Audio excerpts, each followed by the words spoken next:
Good evening, everyone. Welcome to the regular meeting of the City College Station City Council. I hereby announce the date is July 9th, 2026, and the time is 6:08 p.m. No voter action was taken in executive session. Therefore, we will return to the regular session and pick up the agenda where we left off, which is, turn the pages.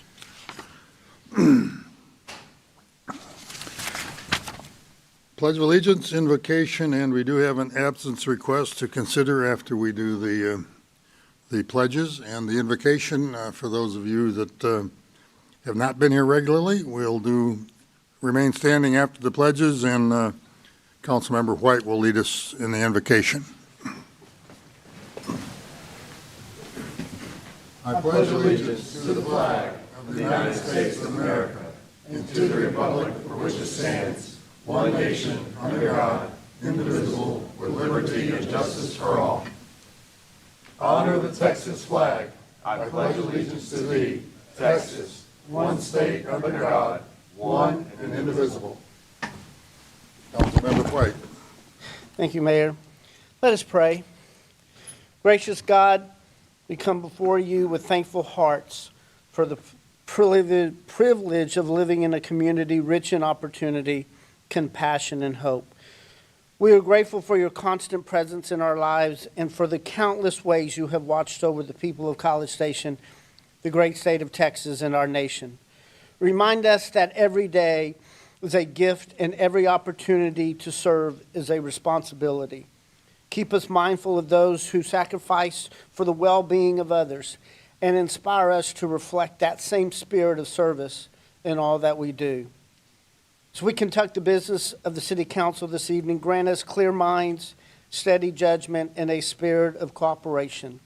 Help us to listen carefully, consider every perspective with fairness, and remain focused on what will be strengthen our community for generations to come.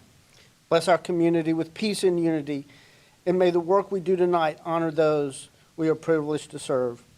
In your holy name we pray. Amen. Amen.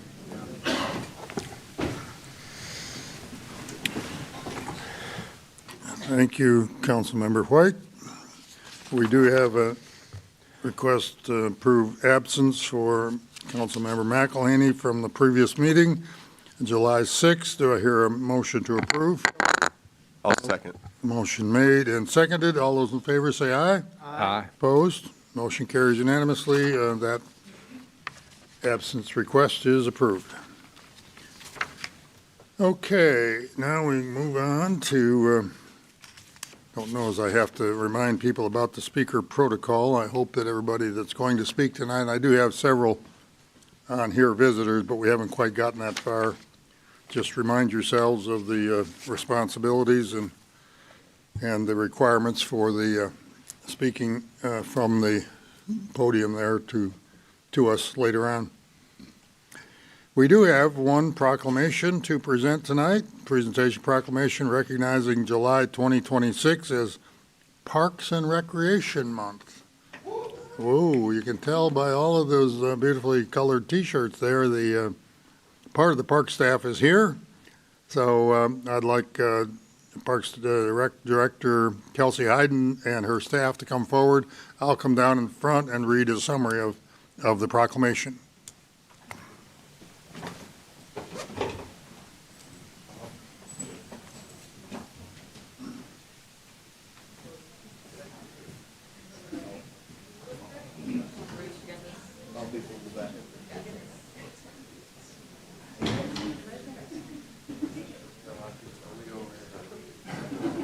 You guys have been here before. You got to remember to balance it on both sides, centered under the,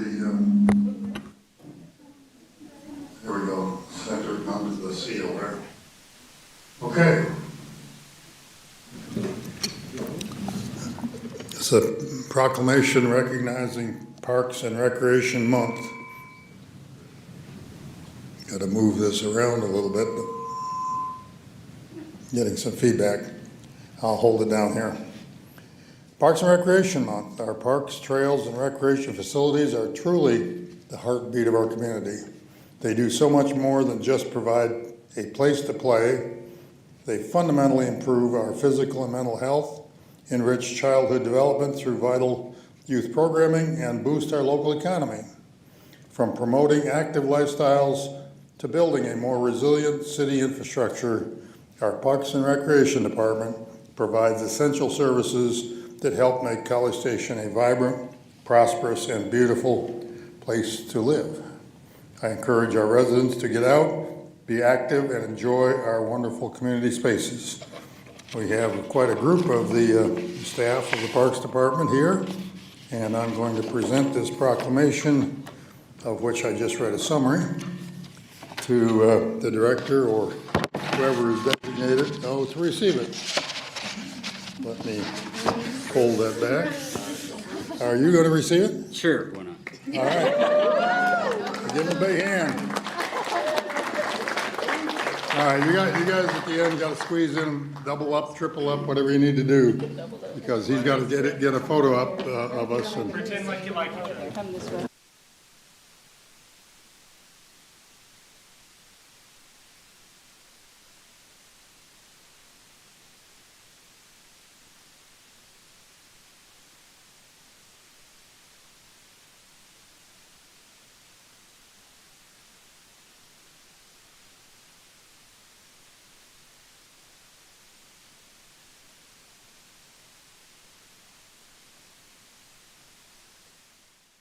some good ones in that. Thank you all for being here. Thank you. Thank you. Congratulations. Yeah. And thank you for the shirts. We all got a copy of that up at the dais, so we appreciate that.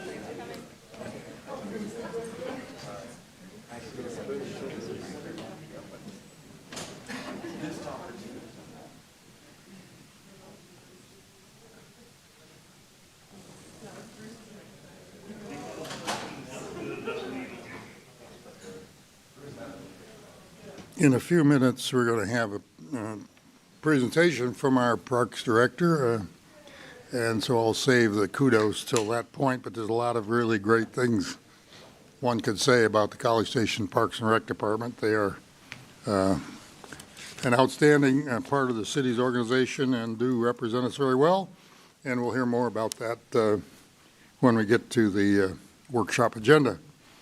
However, before we get there, we have here visitor session, and that's the next thing on the agenda.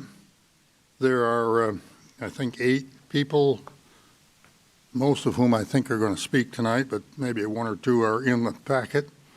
So I'm going to take them in the order that they were given to me, and you have 3 minutes when you get up there. Identify yourself, and remember these are to be presented regarding items that are not on the regular agenda tonight, so we can't respond to them, but we'll be always happy to hear from citizens.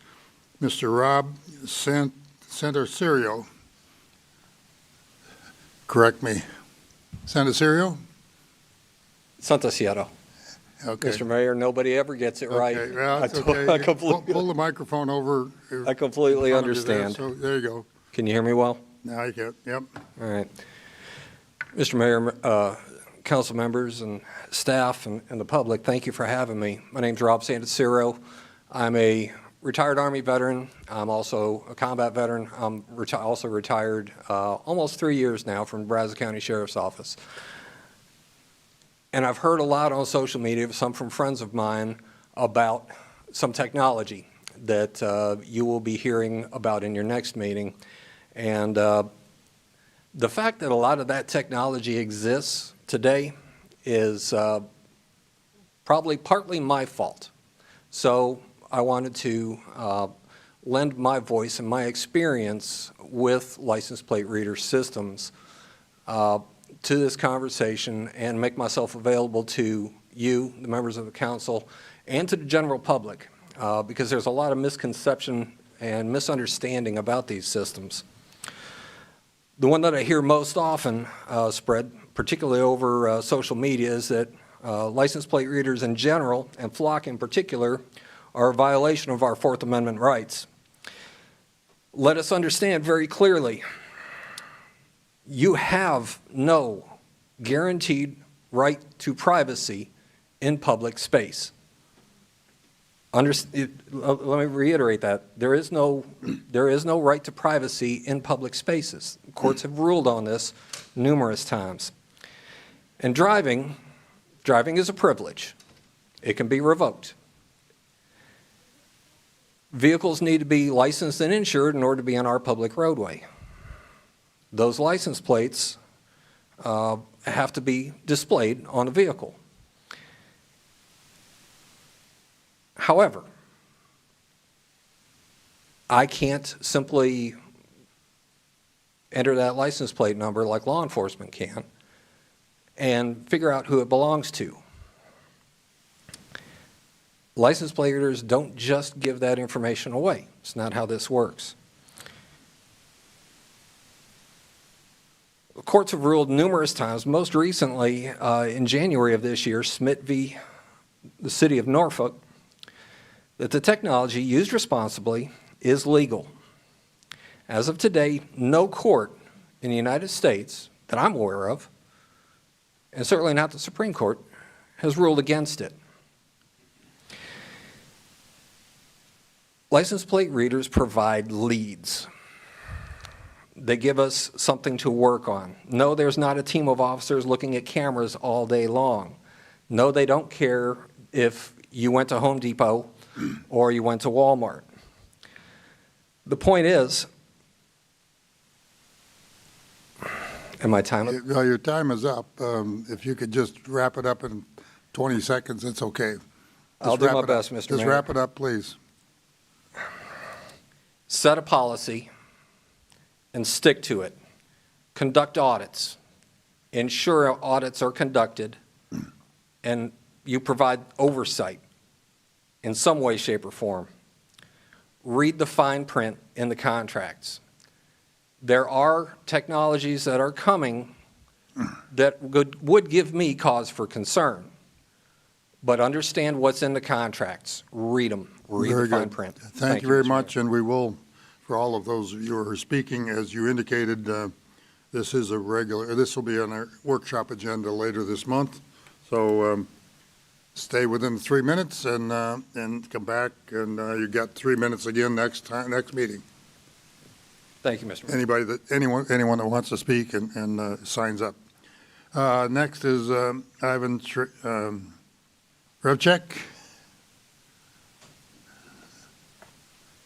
I guess we decided it's either Ivan or Ivan, either one. I think that's what you told us last time. Either way, it's okay with me. Yes, sir. So my name's Ivan Svrchek. I'm a resident of Bryan. I've been in the area for quite a while. And as the agenda says, I want to talk to you about ALPR cameras flock again. I've previously mentioned their Fourth Amendment legality and the scale of the networks involved. The next question is, why should we care? First, we should care because the Fourth Amendment itself is important. General warrants and the ability of King's representatives to search anyone, anywhere, without cause or legal constraints was one of the reasons to fight for our independence 250 years ago. The Fourth Amendment is also an important part of keeping the government in check and preserving our other freedoms. Second, we should care about ALPR networks because constant surveillance chills First Amendment rights. This isn't hypothetical. Our own local records show that. In 2025, Bryan PD camera data was searched 157 times by various entities for the stated reason of protest. Now, obviously, there can be crimes that happen at protests, but this statement of the investigative reason for looking at this data indicates that they were interested in protest, and that's never a valid reason for any searches or investigation. Third, we should care about ALPR cameras because of the Second Amendment. In 2010, at the request of a federal agency, local California law enforcement used ALPR systems to record license plates of all the citizens entering the Del Mar County Fairgrounds for the Crossroads of the West gun show. Just like protesters, These citizens were exercising a constitutional right to bear arms, or maybe they just wanted to look around. But they were targeted without warrant by the government with ALPR technology for it. Fourth, we should care about ALPR data because the very existence of these databases is a liability to citizens when it is misused by individuals that have access. Individuals like Deputy Lewis Norman from Montgomery County Precinct No. 3 Constable's Office, who was arrested on May 29th this year for alleged personal misuse of law enforcement databases to stalk his ex. Yes, if you're curious, Bryan and College Station both share flock data with Montgomery County Precinct No. 3. What makes these systems useful and powerful is the same thing that makes them a liability to the citizens they are used against. I ask you, as leaders of my local community, please reconsider this path of massive surveillance we're on. Please cancel the contract and say no to the use of ALPR networks in our area. We don't want them. Thank you. Thank you, sir. Shannon Brubaker. Welcome. Hello. Good evening, Mayor, City Council, City Manager, and staff. My name is Shannon Brubaker from Boise, Idaho, and I'm a regular visitor to your beautiful city, in particular Mission Ranch. So in fact, this is my 10th trip to College Station, and after spending the last 2 weeks here, I have felt compelled to step up to this microphone, not to talk about Pebble Creek or the flock cameras, but just to say thank you. I have completely fallen in love with College Station. I've spent a peaceful evening walking through Lick Creek Park, admiring the gorgeous trees, winding paths, and wildflowers.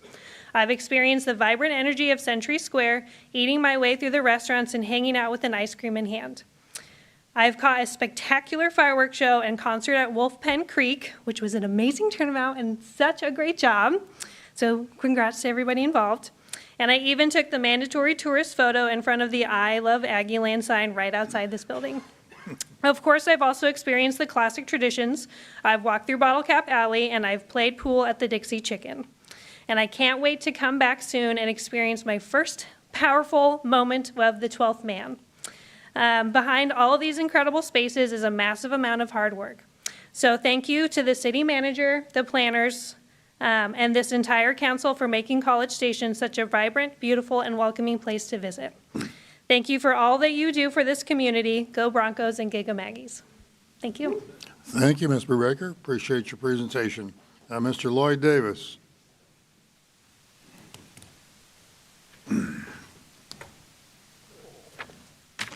Lloyd Davis speaking on behalf of CSAN tonight. Good evening. First of all, I want to congratulate the city, our staff, and the council on securing the upgraded AAA credit rating from Moody's yesterday, I think. That's a terrific milestone that lowers our cost of capital. However, as we look at this achievement, we have to recognize the basic tenet of public finance. Rating agencies do not grant a AAA rating because the city has low debt or even manageable debt. They grant it because they recognize our sovereign power to tax. Moody's looked at our skyrocketing local property appraisal values and concluded that our citizens provide an absolute guaranteed safety net for lenders. A AAA rating confirms that the banks will always get paid. It does not mean the debt is painless for the local families writing the checks. Brings me to the 27 capital improvement plan in the budget, proposed budget. According to city's own documents, single budget takes College Station's debt from $449.5 million to over $630 million, effectively maxes out our borrowing capacity, our ability to issue new debt until 2034. By locking down financial flexibility now and to fix projects today, we are giving up our future flexibility. If we have a game-changing commercial entity like TerraFab that encourages others to move here, they might require an unanticipated infrastructure partnership to make the deal feasible. If a city infrastructure emergency arises, we'll have no credit runway left to act. These businesses will likely just choose a Bryan or Navasota location, leaving us out of the picture. Look at how debt handicaps our flexibility with its high fixed costs. In 2023, we crossed the $30 million annual mark in annual debt service for the first time, $30 million. With this capital plan, we're staring at $51.8 million, that's my estimate, in 29, and $56.8 million the very next year. That is a steep escalation in uncuttable fixed costs. If council reduces the proposed plan by $50 million, our 2030 debt service only drops to 52.7, not much help. $75 million gets us to 50.7. To stay within 10% of where we are today, you need to cut $120 million. What we have is not safe nor sustainable, and we're not seeing a bigger drop because of municipal borrowing lag. This year's and last year's capital spending are not yet in the active debt service numbers, and probably not all of the previous years either. They're coming up, but so far the taxpayers haven't noticed. By slowing our capital spending now, we protect our new AAA rating, lower the permanent upward pressure on neighborhood property appraisals, and ease the strain on families in our community, all while preserving our ability to pursue potential economic breakthroughs when businesses knock on our door. Please keep. We'll have a public hearing on the budget on the 23rd of this month, if I'm not mistaken, so there'll be lots of opportunity for presentations to be made. Thank you, sir. The next will be David Schutt, S-H-U-T-T, be followed by Cody Fox, each of whom have a presentation. Yeah, my name is David Schutt. I'm a homeowner in Pleasant Forest. We were at the Planning Commission meeting a week or so ago for the 2425 Mitchell Parkway. It's an 8-point-something acre parcel they wanted to rezone and redevelop. The homeowners in the Pleasant Forest, and I believe Emerald Forest too. Excuse me. Is this an item? This is an item on the agenda. Oh, if it's an item on the agenda, you'll have to We wait. can, yeah, you can wait and speak when it comes up on the agenda, sir. Oh, okay. Okay, yeah. Okay, that was that Mr. Schutt will come back.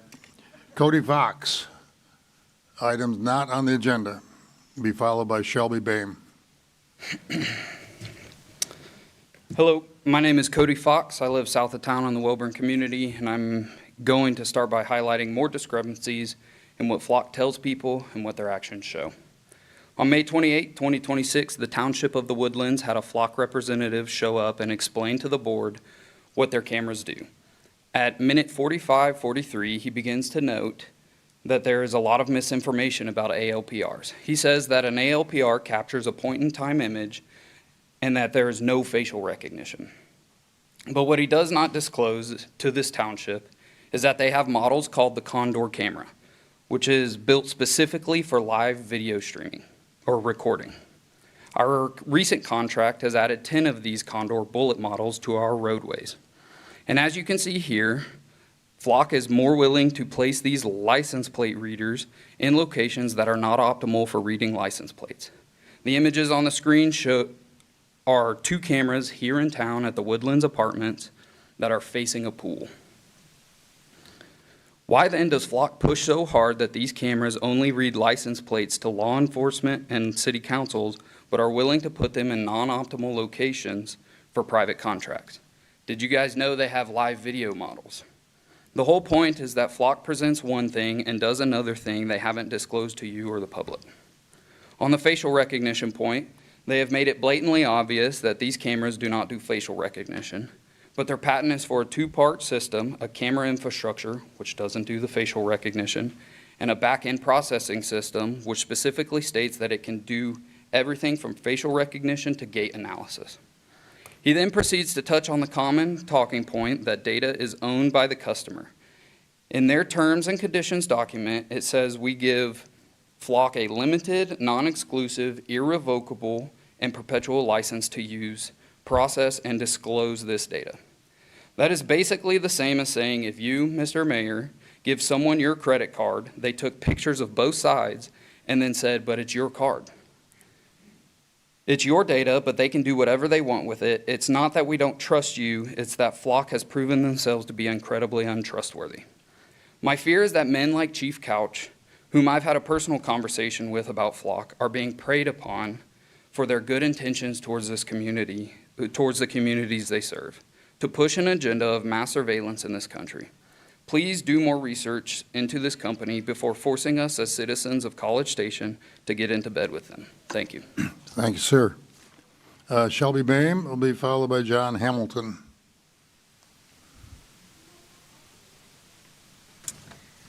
Good evening, Shelby Boehm, Midtown. Around this time last year, I stood here asking you to invest in just one thing for Midtown's future. So when I saw that the city's capital budget is proposed to increase 115% with a $30 million allocation to Midtown, I was genuinely excited. However, I feel a little deceived after realizing that a significant portion of that advertised investment is tied to Independence Park, which is a project that would have already happened if you ever knew me or not. That is why I want to focus tonight on one capital improvement project that has been discussed heavily by Midtown residents and by this governing body, and one that I hope that we can find a way to include sooner rather than later. And you guessed it, it's the Town Lake Drive extension. As I've mentioned this time last year, this extension is the one most transformative small wins I've discussed with each of you that the city could ever invest in Midtown. And now I believe it is more important than ever, especially if baseball fields are expected to be completed by this time next year. This extension will not only be necessary for future commercial development in the management district, but more importantly, it'll be important for mobility and traffic flow during major events. This is a project that even Councilman Smith has said and acknowledged that the city would eventually need to invest in it anyway, so why not do it now? I've taken a step back recently because I've been worried that the more I speak about Midtown, the more you just see these things as it's just a Shelby thing, instead of the broader needs of what Midtown and what College Station actually need. So to drive my point home, I want to remind you of some of the feedback that you received in our small area planning process about that extension. The first one was related to the Carroll Fincher area needing a three-way stop, and saw the Town Lake extension, Town Lake Highway 6 extension as a way to traffic calm that area. Extending Highway 6 to Harley-Davidson, another one said. Repaint the water tower, extend Town Lake to Highway 6 and add a monument. Expand Town Lake Drive to Highway 6 so that the first development has a place to grow around it. And the list goes on with multiple drawings of Town Lake's extension on feedback maps. I encourage you to reread those findings from our small area plan before you begin budget conversations, so that you know it's not just me and it's not just developer demanding these things of you. This is something that the community has consistently asked for our taxpayer dollars to be spent on, and something we were led to believe earlier this year was a top priority based on the direction you gave from this dais. So if we're bold enough to even propose $100 million increase to the capital budget without including a major part of Midtown's puzzle, then I don't believe this is truly a question of whether the city can afford to take on that cost. Instead, I believe it's a question on whether you want to prioritize it. So as you go into budget conversations this week, I hope you will reconsider Town Lake's extension, a capital project that Midtown residents have consistently asked for you time and time again as you've asked for their feedback. Thank you. Thank you very much. Mr. John Hamilton.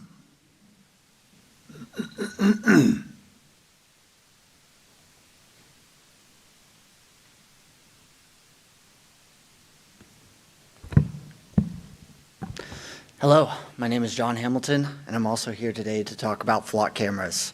Tonight I want to answer something I hear every time I talk about flock or bring it up, and it's, don't you want to catch criminals? Yes, I do. The question you should ask is whether flock helps catch them reliably.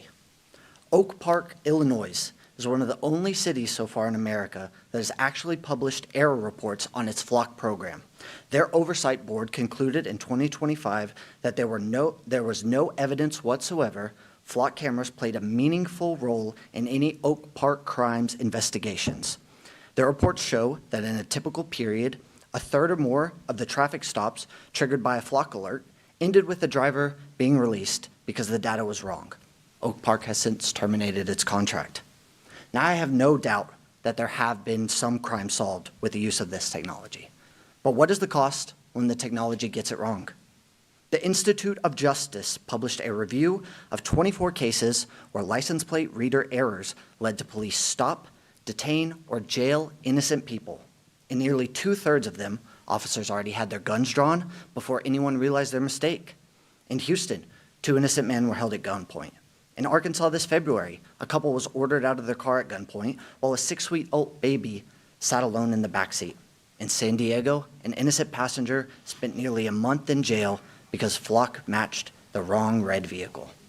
In the contract that we signed as a city, Flock makes no guarantee to the accuracy of its data, Section 8.4, and holds no liability for incomplete, corrupt, or inaccurate data, Section 9.1. The other type of response I get when I bring up Flock is this gut reaction to defend Flock and the police in the same breath. Flock is not our police. This is a vendor, a private company that the city hires to provide a service. You can be against Flock and still wholeheartedly support our local police. I call upon your sense of civic duty. All these articles and news stories are available online right now. I ask that you go home tonight and you Google ACLU, Flock Safety Credibility Lost, as it repeatedly lies to city councils, and read that for me. Reputable governments do not do business with companies that lie to them. Thank you very much. Thank you, sir. That completes the list of here visitors. Mr. Shutt, I think the item that you're referring to is item 9.3, is that correct? I'm unsure. Well, what will remind me. 9.1 and 2, Mayor. Pardon? 1 and 2. 9.1 and 2. Okay, we'll have you speak at that time. Okay, we will move on to the consent agenda. And the consent agenda consists of, I think, 7 items this week, 7.1 through 7.7. Are there any of those that council members have a question about? None to be pulled then. The chair will entertain a motion regarding items 7.1 through 7.7. Move to approve. Second. A motion made and seconded to approve all of those items. All those in favor signify by saying aye. Aye. Opposed? Motion carries unanimously. Okay, well, we took care of that. Very well. And we'll move on to the workshop agenda. The first item on the workshop agenda is I'll call forward Kelsey Hayden, who is the Director of Parks and Rec, to make her presentation. This is presentation, discussion, possible action related to Parks and Recreation Department. It's, I guess, a biennial update, and I'm sure she's got some great stuff to present to us. Yes, good evening, Mayor, Council, Kelsey Hayden with Parks and Recreation. Before I get started, I want to say I was so excited that we were able to partner our update with the Proclamation for Parks and Recreation Month, because you got to see all the people behind the scenes that are doing the work each and every day. I get to stand up here and present the update to you all, but they're the ones doing the work, and like I said, I was so excited that we were able to kind of pair that up so that you could really see all of the men and women behind the scenes. So Parks and Recreation update by the numbers. A lot of these numbers are going to be from last calendar year, so 2025, unless I call them out otherwise. But last year we hosted 23 tournaments in our park system that generated an estimated over 100,000 visitors. We have 12,500 e-newsletter subscribers, 72 full-time employees, many of those you saw tonight, 192 part-time employees. We have 57 developed parks, 42 miles of walking trails, and this last year we had over 6,000 facility and field rentals. Another number that's not on the screen, but I calculated earlier today, is years of service within the Parks Department. We have 516 years of service from the Parks and Recreation Department amongst our team members. I had to calculate that a few times because that was a very large number. This last year, we also received the Tree City USA Award for the 36th consecutive year. But more notably, we received the Growth Award this last year. That Growth Award recognizes community efforts above and beyond the standards. Those efforts were tied to the Cooling College Station implementation that we'll talk about a little bit later. The Parks and Recreation Department is also a CAPRA accredited agency. We have been accredited. Next year will be our reaccreditation, which will put us at 20 years of accreditation. In Texas, there's over 1,200 municipalities. Only 32 of them have this accreditation. Earlier this year, we also signed the Mayor's Monarch Pledge, and of course, last year we were recognized as a bird city. We've talked a little bit about Placer AI data and visitation, both at big events within the city. We've also started using that to track visitation throughout the park system. Last year in 2025, we had over 3 million visits to parks in College Station. Some of the more notable community parks and neighborhood parks are listed there. Definitely to make note of Veterans Park Athletic Complex and Stephen C. Beachy Central Park. A lot of those are local guests, but those are also two of our parks that we host a lot of tourism events at. Completed projects this last year, we have the Brian Bachman Community Park, the Little League and Senior League buildings, as well as the Stephen C. Beachy Central Park Operations Shop. Jennifer Kane mentioned those in her CIP update. Those were 2022 bond projects. Also this last year, we replaced 5 playgrounds throughout the park system. We finished the Recreation Center feasibility study, as well as the Veterans Park and Athletic Complex Master Plan, and we also finished the Summit Crossing Park with parkland dedication and parkland dedication funds. Current projects that we're working on.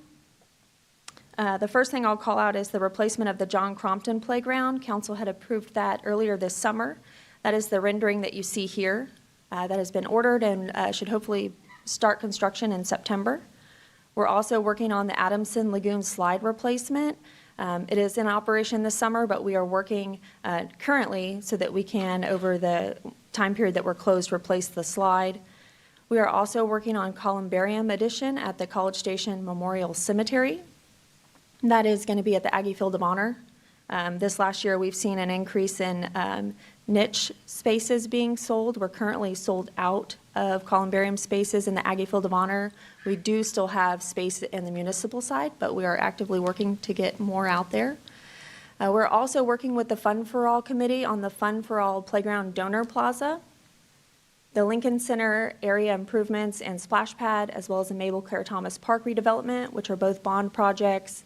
The Parks and Recreation Master Plan, which we have been working on over the last year. We're adding the finishing touches, and Parks and Recreation Advisory Board will be looking at that the next 2 months, and we hope to bring that to council in September for consideration. And then, of course, Texas Independence Park at Midtown is a project we are working on. I mentioned earlier the Cooling College Station implementation. This is something our department has been working on over the last year. Last fall, we planted 484 30-gallon trees across various parks and city facilities. The unique thing about that is that each of them were planted with dedicated irrigation. So they are all thriving and looking really great out in the park system. We also distributed, for the second year, the residential tree giveaway with Texas native trees. That was 1,450 trees that we gave out. 1,000 of those were 3-gallon trees. 450 of them were 15-gallon trees. And then, of course, we continue to partner with Texas A&M Forest Service to hand out trees at the trunk or treat at Wolf Pen Creek. Another focus over this last year has been public engagement. We did some really unique pop-up community engagements to advance the Parks and Recreation Master Plan. We had 39 engagement opportunities with 850 unique touch points out in the community, meeting people where they were at over the last summer. We also used this or that surveys on the 5 playgrounds that I mentioned earlier. We put out surveys so that community members could vote on the playground equipment that was going to be installed in those parks, whether it was the color selection or different equipment and amenities that were going to be there. We also really ramped up our volunteer engagement. We were able to hire, with council's approval last year, a new volunteer and community engagement coordinator. This is her in this picture. Her name is Lydia, and since January, she's hosted 17 events in the parks that generated 446 volunteers coming out to do cleanup events. And in January, we also launched our very own Parks and Recreation social media. Those are our handles there. If you're not following us yet, I would encourage you to. But we are really excited about the social media efforts so that we can have a voice and be in front of the community.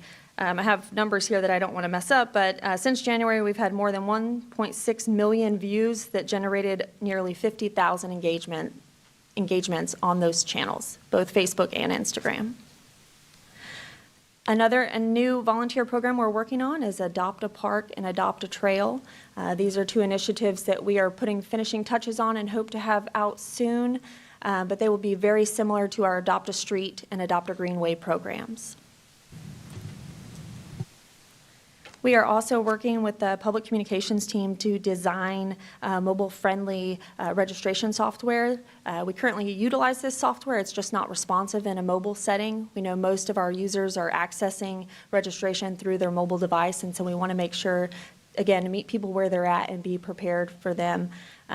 Also want to take the opportunity to call out the branding that you've seen on the last few slides. We've been really intentional with our branding efforts over the last year.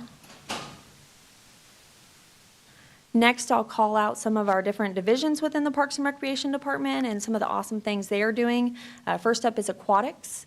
They continue to be a community asset. Last year, we had 36,000 people go out to public swim at Cindy Halloran and Adamson Lagoon Pool. You can see some of the other stats there. I did want to call out new and expanded programs that we're doing in aquatics. The world's largest swim lesson we just did, we had 75 people at, and then we also hosted Red, White, and Splash on the 4th of July at Adamson Lagoon, where we had 450 people out there to swim and watch the fireworks. It was a great event. Our athletics team continues to knock it out of the park, pun intended. We had 286 teams signed up for our adult sport leagues. So we have kickball, softball, volleyball, and ultimate frisbee.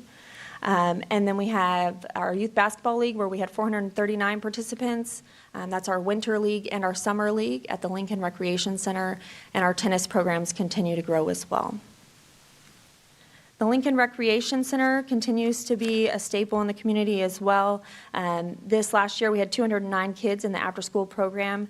This summer, we did make a change for summer camp to where we moved from monthly registration to weekly registration. We had 992 campers sign up for 8 weeks of summer camp. Some of those are repeats, so it was 194 individuals. We honored 52 scholarships that was for 72 kids. So 52 households honored scholarships that granted 72 kids to come to summer camp at the Lincoln Recreation Center. Our senior services continue to be a great asset as well. We offer senior programs at the Lincoln Recreation Center, the Meyer Senior and Community Center, and Southwood Community Center. We have last year over 900 passes with 21,000 pass scans. And those are things like you see here, active fitness classes, as well as more passive games and social environment. The Gary Halter Nature Center has been fantastic over the last year in offering really great interactive ways for people to engage with nature. Most notably, I wanted to call out the Mud Day event. We had 516 participants. That's a picture there. And it's not much more than just providing mud activities for people to engage with nature. And it is a lot of fun. For kids and adults alike, you can see joy on their faces right there. And then also the Lick Creek Park in the Dark, which is the opportunity where we provide community members to come out and camp in Lick Creek. You can't camp any other time. It's banned by city ordinance, but on these nights, we allow you to come out to Lick Creek, and we offer 2 in the fall, 2 in the spring. Last year, 354 people participated in those 4 events. The Parks and Recreation Department also manages 2 cemeteries in College Station. We have the College Station Memorial Cemetery that's home to the Aggie Field of Honor and College Station Cemetery. Year-to-date sales, we've had $528,000 in sales. We've had 127 interments, and we've sold 181 standard plots and 78 niches. We've also, as I mentioned earlier, been working on the columbarium project to add out to Aggie Field of Honor, and our staff has been benchmarking other communities that are operating cemeteries to take a look at city ordinances and our fee structure out there. We have had some conversations with the Parks and Recreation Advisory Board and are hoping to bring some of those items to council for consideration in the next month or 2. Our community events, these are 2 that I wanted to call out. Our Starlight Music Series at Wolf Pen. This last year we had 4,200 people out to those concerts. We had 3 different concerts, April, May, and in June. And then Christmas in the Park, of course, is a staple in College Station. This last year we had 8,900 people out at Christmas in the Park the first Saturday in December. And not only do we host that event there, we also put the lights up, what we call Lights On. And so that runs Thanksgiving through January 1st every year. This last year, during those hours, we had 90,000 people come through Central Park to take a look at the lights. The most visited days were Thanksgiving and Christmas. And what that tells me is that people are not only coming to the park, but it's become a tradition on those big days for families coming into town to be at Central Park under the lights. And I saved the best for last. This is a picture of the I Heart America celebration that we had on 4th of July. We used a placer to determine how many people we had out there, and in the report we ran, it told us that Wolf Pen Creek Park ranked 207th most visited sites in Texas on July 4th. So, pretty neat. We had 13,648 attendees. That's not just in the proper amphitheater, that is the entire stretch of Holloman, the mall parking lot, as well as the festival site. 13,648. We have some other unique facts here for you. We handed out 1,267 gallons of complimentary water to guests. It was a hot day. We had 2,500 pounds of ice, 2,500 sausages handed out by the Lions Club. We cut up 80, well, we didn't, the Lions Club cut up 80 watermelons to hand out to the community. And we had 4,111 fireworks that were shot off. And more than 50 city employees contributed day of. So that's Public Works, Fire, Police, and Parks and Recreation, and Visit College Station staff that were out there working that day.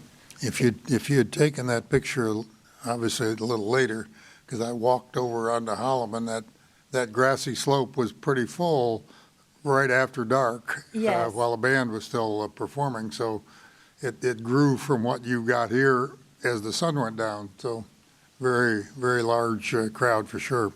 Yes, sir. And we're not done yet. Next up, we have the Games of Texas, where we will be hosting for the 9th time in College Station and Bryan. That is July 30th through August 2nd.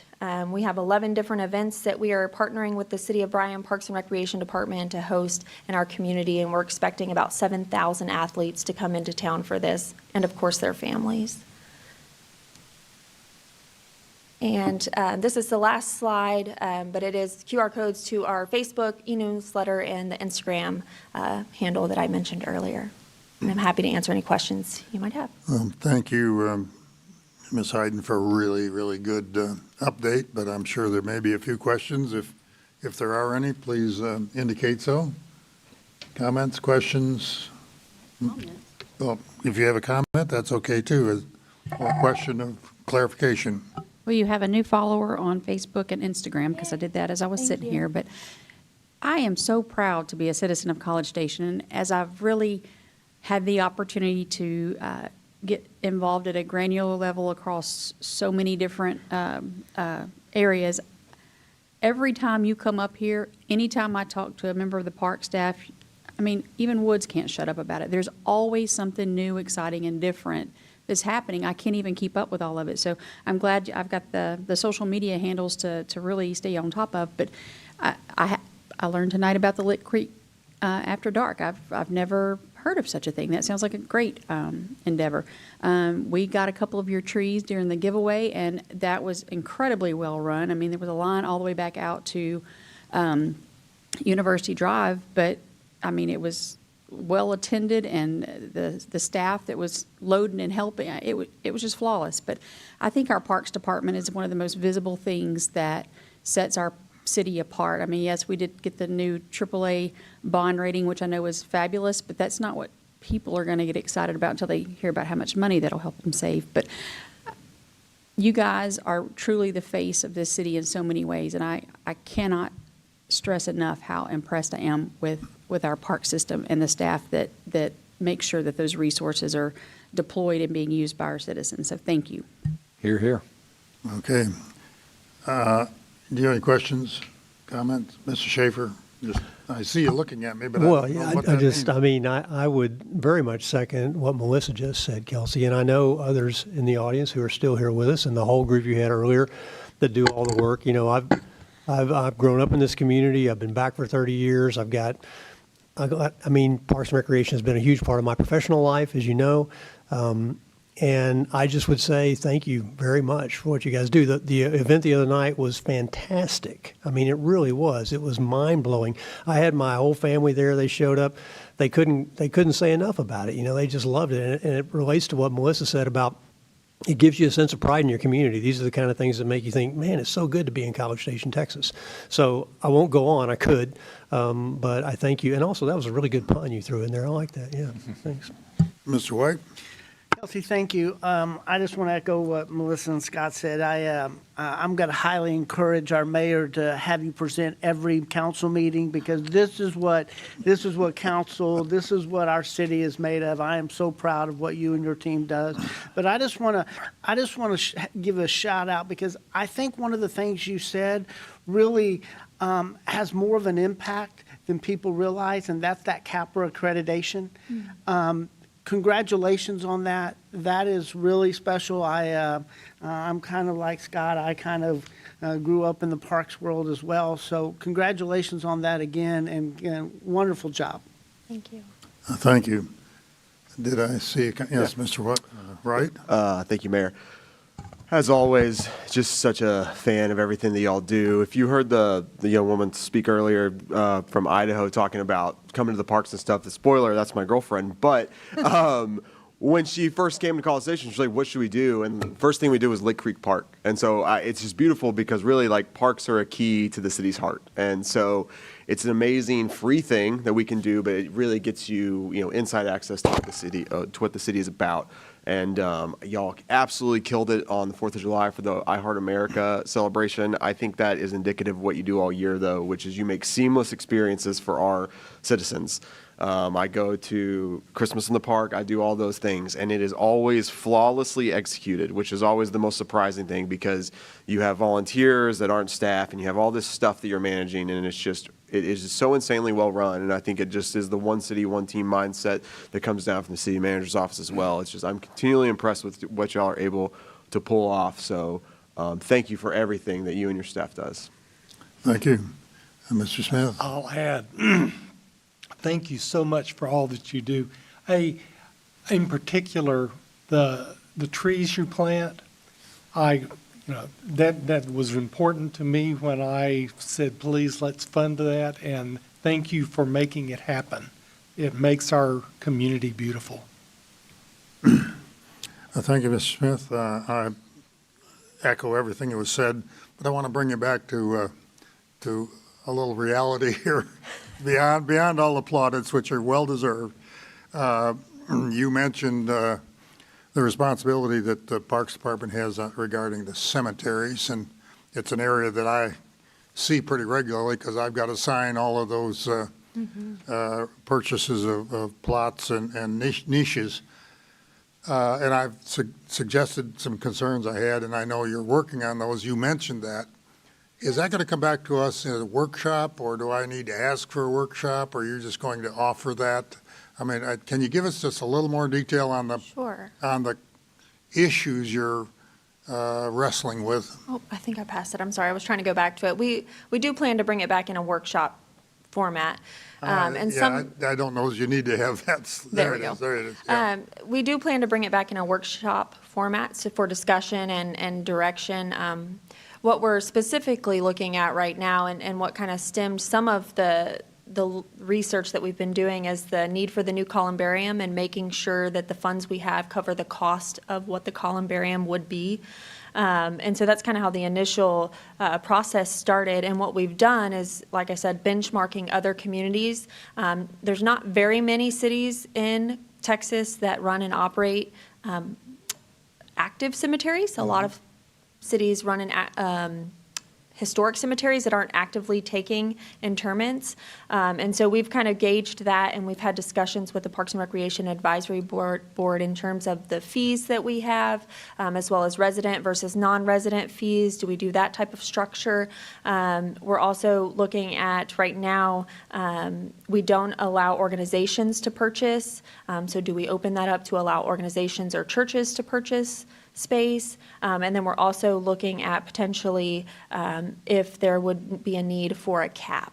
So currently, you can purchase as many spaces as you would like within the ordinance. So those are kind of the different things that we are looking at and having those discussions with the Parks and Recreation Advisory Board. Okay, and through the advisory board and the CMO, you'll come back at a workshop Yes, with sir. some options, ideas and options, and then we can provide direction Correct. and see where it goes from there. Okay, Correct. thank you very much. I And appreciate how many that. spaces- That's an area that you have to deal with that you said most cities don't, and I know the city manager says I won't quote what he said, but it complicates, well, I will say, it makes it a complicated job when you're doing something that few other cities have to do. So it creates some opportunities and needs.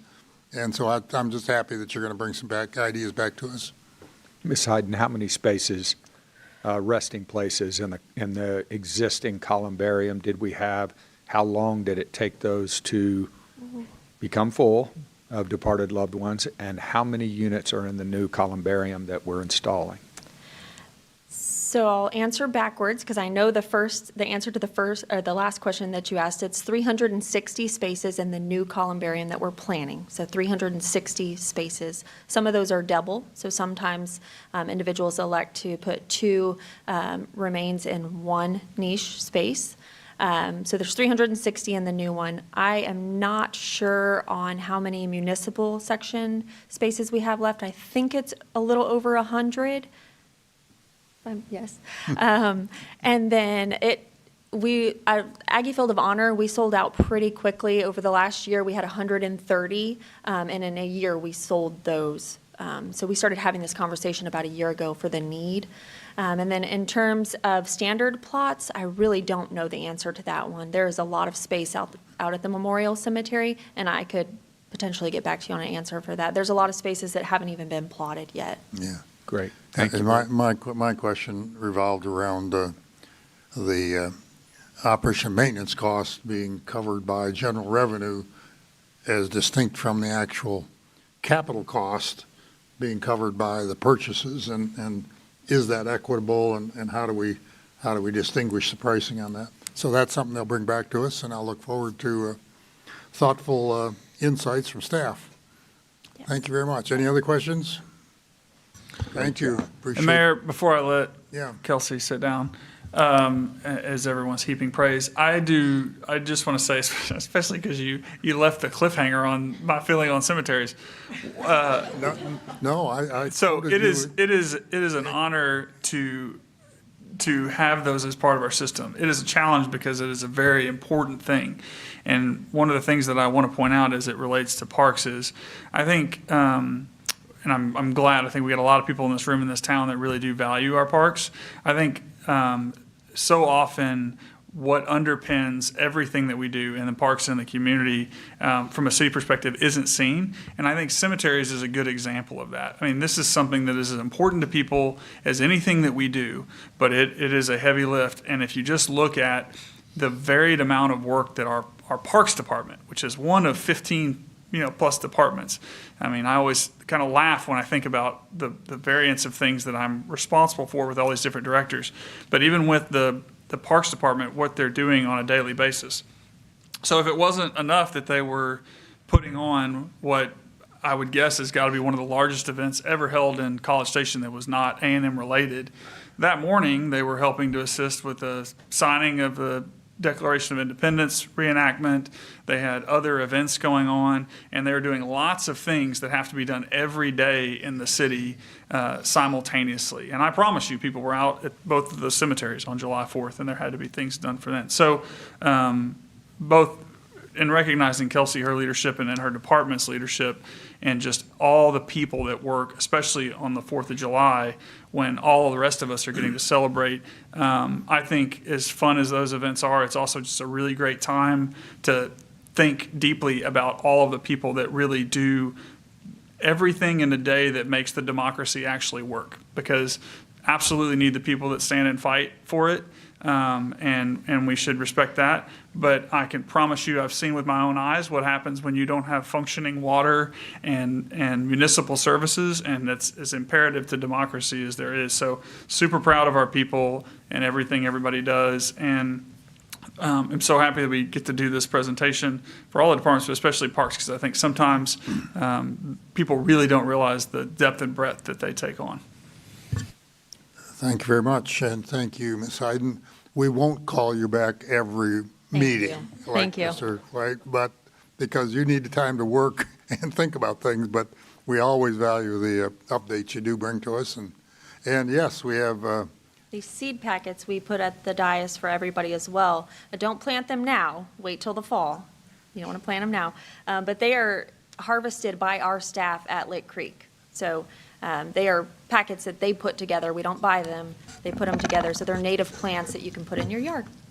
And one last anecdote I want to share, because this to me was probably made the whole day for me. I was down with Kelsey by the stage, just kind of in awe of everything that was going on. Some of the people sitting in that front row and others going every which way, doing so many things you can't imagine. And I was just kind of like, man, I am so appreciative that they're willing to do this today. And what Kelsey said to me is, yeah, what they want is to make every concert here in the summer series look like this. So, here I am worried that they're all the things that they could be thinking about. I have to work today. It's hot. There's all these people, whatever. And in their mindset is like, how do we make the next thing this good? So that's the kind of people who work for College Station Parks and Rec. and for the entire city, for that matter. Thank you very much. Appreciate it. Moving on to our next second presentation and workshop agenda, Mr. David Brower, presentation, discussion, possible direction regarding incentives for increasing housing density. Yes, you stretch that up there. There we go. Good evening, Mayor and Council. I'm David Brower with Planning and Development Services. And tonight we'll be giving a presentation on incentivizing higher density housing, particularly townhomes. I'll start by highlighting these two tables. The table on the left uses American Community Survey data to show the number of housing units in each residential building or property in the city. One notable takeaway is that about 44% of housing units in College Station are single-family detached homes, while roughly 8% are single-unit homes that sit on their own lots but share one or more walls with an adjacent home, what most people would recognize as townhomes. Because they sit on their own lot, townhomes are potential homeownership opportunities. The table on the right shows building permits issued for different housing types by year. And so we can come back to this for reference. The goal of this presentation is to gather council direction on tools to incentivize higher housing density with a focus on attached single-family units such as townhomes. We're bringing this item tonight in response to a council requested future agenda item tied to impact fee discussions.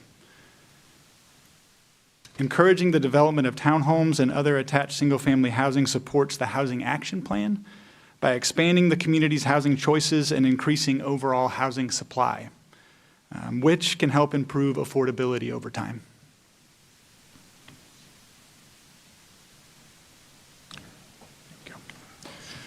The following are several categories of potential incentives for your consideration. The first category is fee-based incentives. These could include waiving or reducing building permit fees for qualifying townhome developments. Council could also consider other fee-related approaches, such as adjustments to impact fees, demolition permit fees, or other development fees that might affect project feasibility. A second category is regulatory incentives. These could include targeted amendments to the Unified Development Ordinance to reduce barriers to attached single-family development. Examples might include modifications to minimum lot sizes, setbacks, parking requirements, or other development standards. Another option would be targeted rezoning in appropriate areas to allow townhomes by right. You could also consider economic development tools, such as Chapter 380 participation agreements tailored to attached single-family products. And finally, there could be process incentives such as priority review for qualifying townhome projects.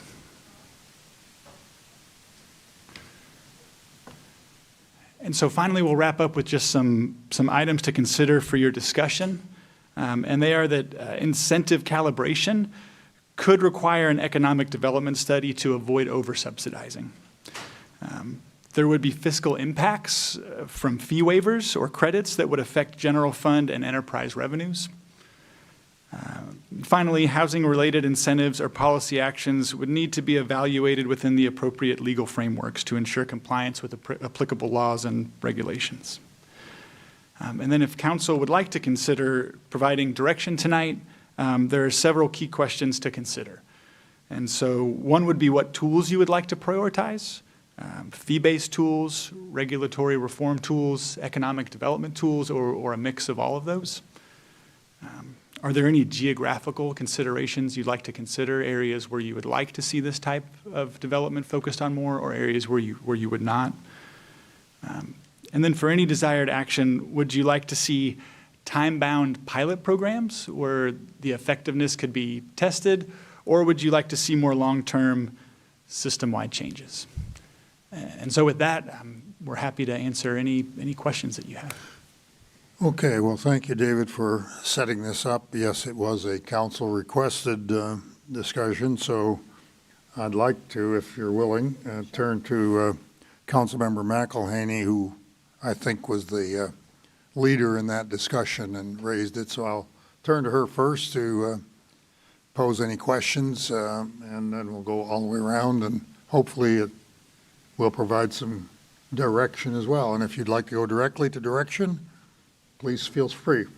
I've never been given this much latitude, Mayor. I feel special. You got it's your idea. Let's go with it. No, we have talked about affordable housing and attainable housing a lot, and I would really like for us to see, or would really like to see us do something to further that. And I've really taken what actually Mr. CPAC out there, and I've had a pretty lengthy conversation on several occasions, and ownership is the key, not necessarily having a detached single-family home, but that ownership opportunity is what gives you the stepping stone to that first step and moving forward to building equity and wealth, which I know is very important to Mr. Yancy.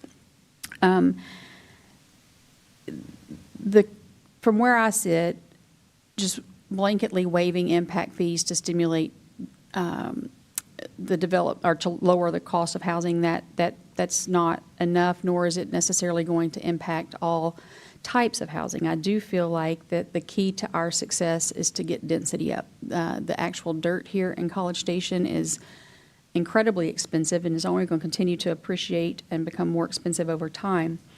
The one housing type that wasn't mentioned was condos. That is another one that I would like to see this extend to townhomes and condos, because those are both individually deeded entities that can be purchased by an individual. It's also a mechanism to get density up. Right now, what are impact fees on a townhome unit? Is it about $6,000? Anthony? Meeting Council. Anthony Armstrong, Director of Planning and Development Services. So right now with the townhouse, the impact fee is a little bit higher on the roadway side by about $700. So total, yeah, you'd be talking around 6 to 7 with everything if you're on our water, sewer, road.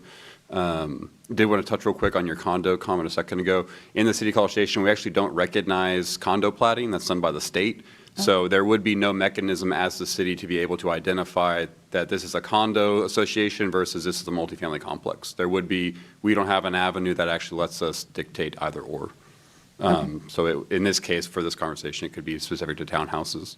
And on the impact fees discussion specifically, we can't waive those fees just outright, but you can do, and David covered it, but you can kind of walk through agreements essentially, so you could do some sort of a 380. Basically, you can refund them the fee, so they would have to pay the fee, and we could have some mechanism that we refund them the fee to offset that cost. But we can't just waive it outright. They will still have to pay it. And really what you're doing in that case is kind of an accounting thing, right? You'd be taking general fund money or whatever money that we used to pay them back and sticking it into the impact fee area. So, density here is the key to me in evaluating whether or not this is a good idea. Is there a certain number of, let's just use townhomes that you, at what point does that, what is a good, so many townhomes per this unit of measure, where is that when you start getting that, what is a normal density you would see in something like that? I'm going to try to answer the question. If I get it wrong, just tell me. So I would say, so generally we allow for up to 14 units an acre, and when we have general townhouse. When we look at that, in reality, when you take into account, and I'm sure Doug and all of them behind me are cringing, but when you take into account all the stuff that actually goes into infrastructure-wise, you're really talking more in that probably 8 to maybe 12 if you're really pushing it, when you take into account roads, things like that. So that's what we're kind of eyeballing, and that really depends on the product type, right? So when we talk about townhouses that were recently built in Midtown, that density per acre is probably closer to that 12 side. When we talk about townhouses built in Summit Crossing, so if you're familiar with Summit Crossing Phase 1 and 2, that's kind of more your standard style, I would say, 4 units attached townhouse.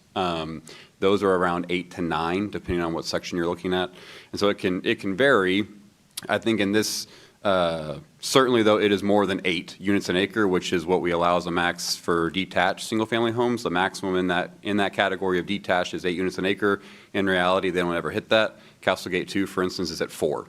So you're about half of that number. So it is a significant increase with townhouses compared to single-family homes, to your point, but there's not, I wouldn't say there's a number that we're targeting. When we target it from a long-range perspective as far as infrastructure planning, it is more in that 8 to 10 units an acre that we're anticipating as that zoning district. So could we waive certain fees if the density, not specifying a type of product? We've run into a lot of problems with different types of ordinances that we've had because we leave too much subjectivity to it, or it could be argued in some cases anyway. It would be really nice with whatever we move forward with that it was just a blanket. If this development is able to produce this many housing units per acre, then since we're trying to encourage density, then we can waive impact fees or parkland dedication fees are another one that are really expensive. That's another, what, $6-ish grand? So that's $12,000 there. But if we could get the density up, which would automatically reduce the cost of something just because you're not paying as much in dirt cost. And then also, that would also make it easier because we wouldn't necessarily have to go through a development agreement or some 380 process. It could be strictly just an objective, it meets this criteria, therefore we will do this. So we can, it would still need some sort of 380 agreement, some sort of development agreement is still required legally. We can't just waive fees for some rationale. They would have to still enter into an agreement. So we still have to go through that process, but it could be something where there's a set policy from council that says this is what we want you to bring to us, and it's basically ready to go the first time you see it. So we could set standards by which you would set up these agreements before they come for Correct. Basically approval, and we identify these are the criteria we want to Correct. see. To me, that makes the most sense, is to really look at what the density we're able to get there. Obviously, it's going to be a more attainable product just by virtue of the fact that it's sitting on a smaller piece of land, and it will encourage ownership, to create that starting line at a point that maybe more people can jump onto it. So I'm very much in support of us setting a density criteria and really working toward encouraging projects that can do that, and get the ownership factor more attainable.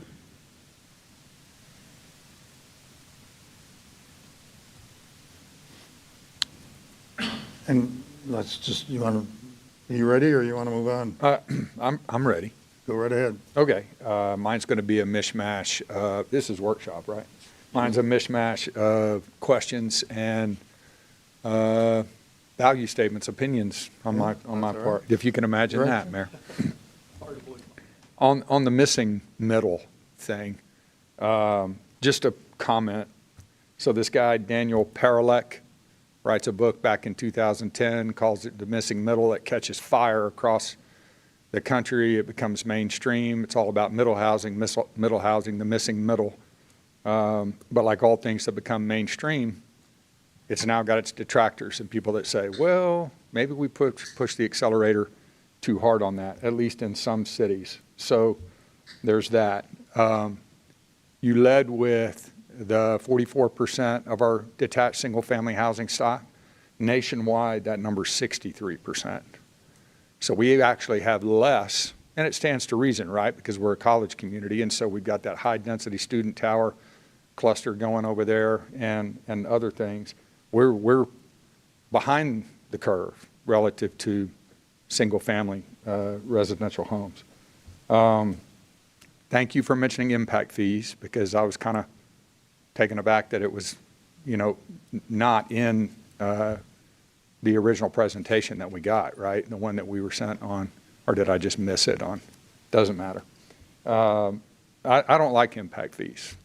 I don't like them at all. And I'm afraid if we start pushing buttons in one particular category of housing, we're going to find ourselves with unintended consequences down the road. Can you go back to the slide that breaks down all of the housing types and the growth? I mean, you don't have to be a statistician or an economist to see that, relatively speaking, going all the way back to 2010, we've been, pretty flat, generally speaking, on single family detached. I'm not as worried about that as I was a year ago, because now suddenly, Anthony, you've got what, several thousand on the horizon, right, in single family detached. So here again, the market will probably take care of that. Duplexes, I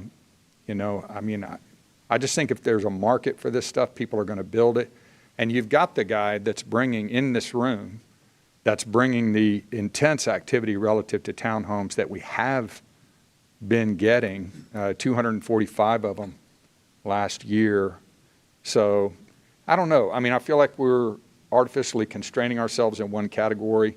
I'd like to see us do more across the board, except student towers and jumbo customs. Chapter 380 deals, yes.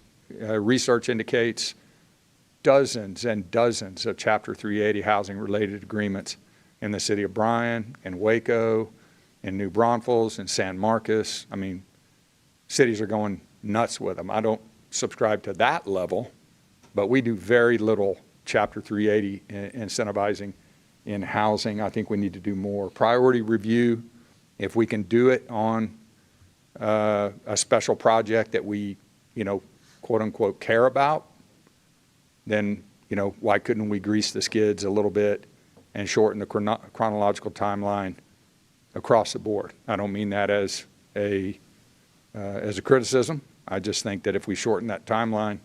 If I could interject just to address that particular one. So originally when we were putting this together, right, building permit timeline is about 3-day review. So when we an actual building permit construction, if someone submits a single family permit today, they've got about 3 days or so that they're getting a turnaround on that. So when we talk about prioritization, it's not necessarily expediting. So it's not like I would heavily argue we're not slow.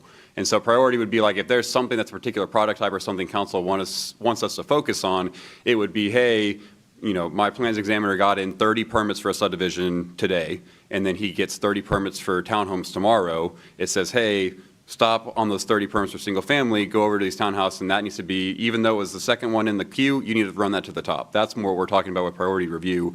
But our standard review times for building permits is 3 to 5 days. So in reality, it's within a week. So speak to this that I hear from the development community a lot, and everybody has their own pet projects based on what they do, and they get very vested in it and have their complaints. I get all that. But speak to me about this business of a soup to nuts, A to Z, new development. And the fact that I'm told we do more things sequentially than we do concurrently, like on a Gantt chart, in and around development, permitting, and inspections. Is that, you don't subscribe to that? I'm asking. By and large, I would say no. So we do a ton of concurrent reviews. So in the ordinance, we're allowed to do up to 2 concurrent reviews. There are a number of things that we do concurrent reviews on. There's a reason we don't. It's gotten us in trouble before. This very council heard probably about 2 years ago an item about roadway impact fees on a development. That was due to us trying to play the game with them and let them do concurrent reviews, and it bit us in the butt. And so, but we do it a lot. There are multiple people in this room who go through our process. I think they would even vouch for that. That we do concurrent reviews a lot. Now, when we talk about reviews and you hear some complaints, from the time that someone walks in the door and they say, I want to do X, to the time that a piece of a shovel is in the ground, that is a period of time, 100%, and it's not 3 days, because there are multiple steps to that process. So you've got potentially to rezone a property, so like the item here tonight, they're going to have to rezone a property, they then have to wait for that, because of the same token, if I bring a zoning request to you, and I start down this other process with preliminary plans and final plats, there's a valid concern that in a way that might tie your hands. If they've now spent thousands and thousands of dollars on getting through the other steps of the future process, they're going to come up to you and say, hey, if you deny my rezoning request tonight because you don't think it's appropriate, I've already invested $30 to $50 million or $50,000 into this project. Well, you can't do that to me. And then that puts you in a bind, and that's now on me and my staff. And so there are parts and there's hard stops, I would say, in the process for a reason, because we have a legitimate concern with how does that end up at the end of the day. But once we get past these certain hurdles, 100%, with this development that comes in, they'll have a preliminary plan, we'll do their final plat, we review it concurrently. Sometimes there's issues with meetings, so having to go forward to P&Z and council, things like that. Do we make mistakes when we're talking about, or are there time delays when we're talking about, 1,000 lots being platted on the ground and we've got 600 to 700 building permits in a year? 100%. But by and large, we're talking within less than 5 percentage points where I would say we've got an error to that magnitude. That's it. Let me bring us back to the agenda item, not broadly speaking how Planning Development Services operates. The focus of this is incentives, regarding incentives for increasing housing density.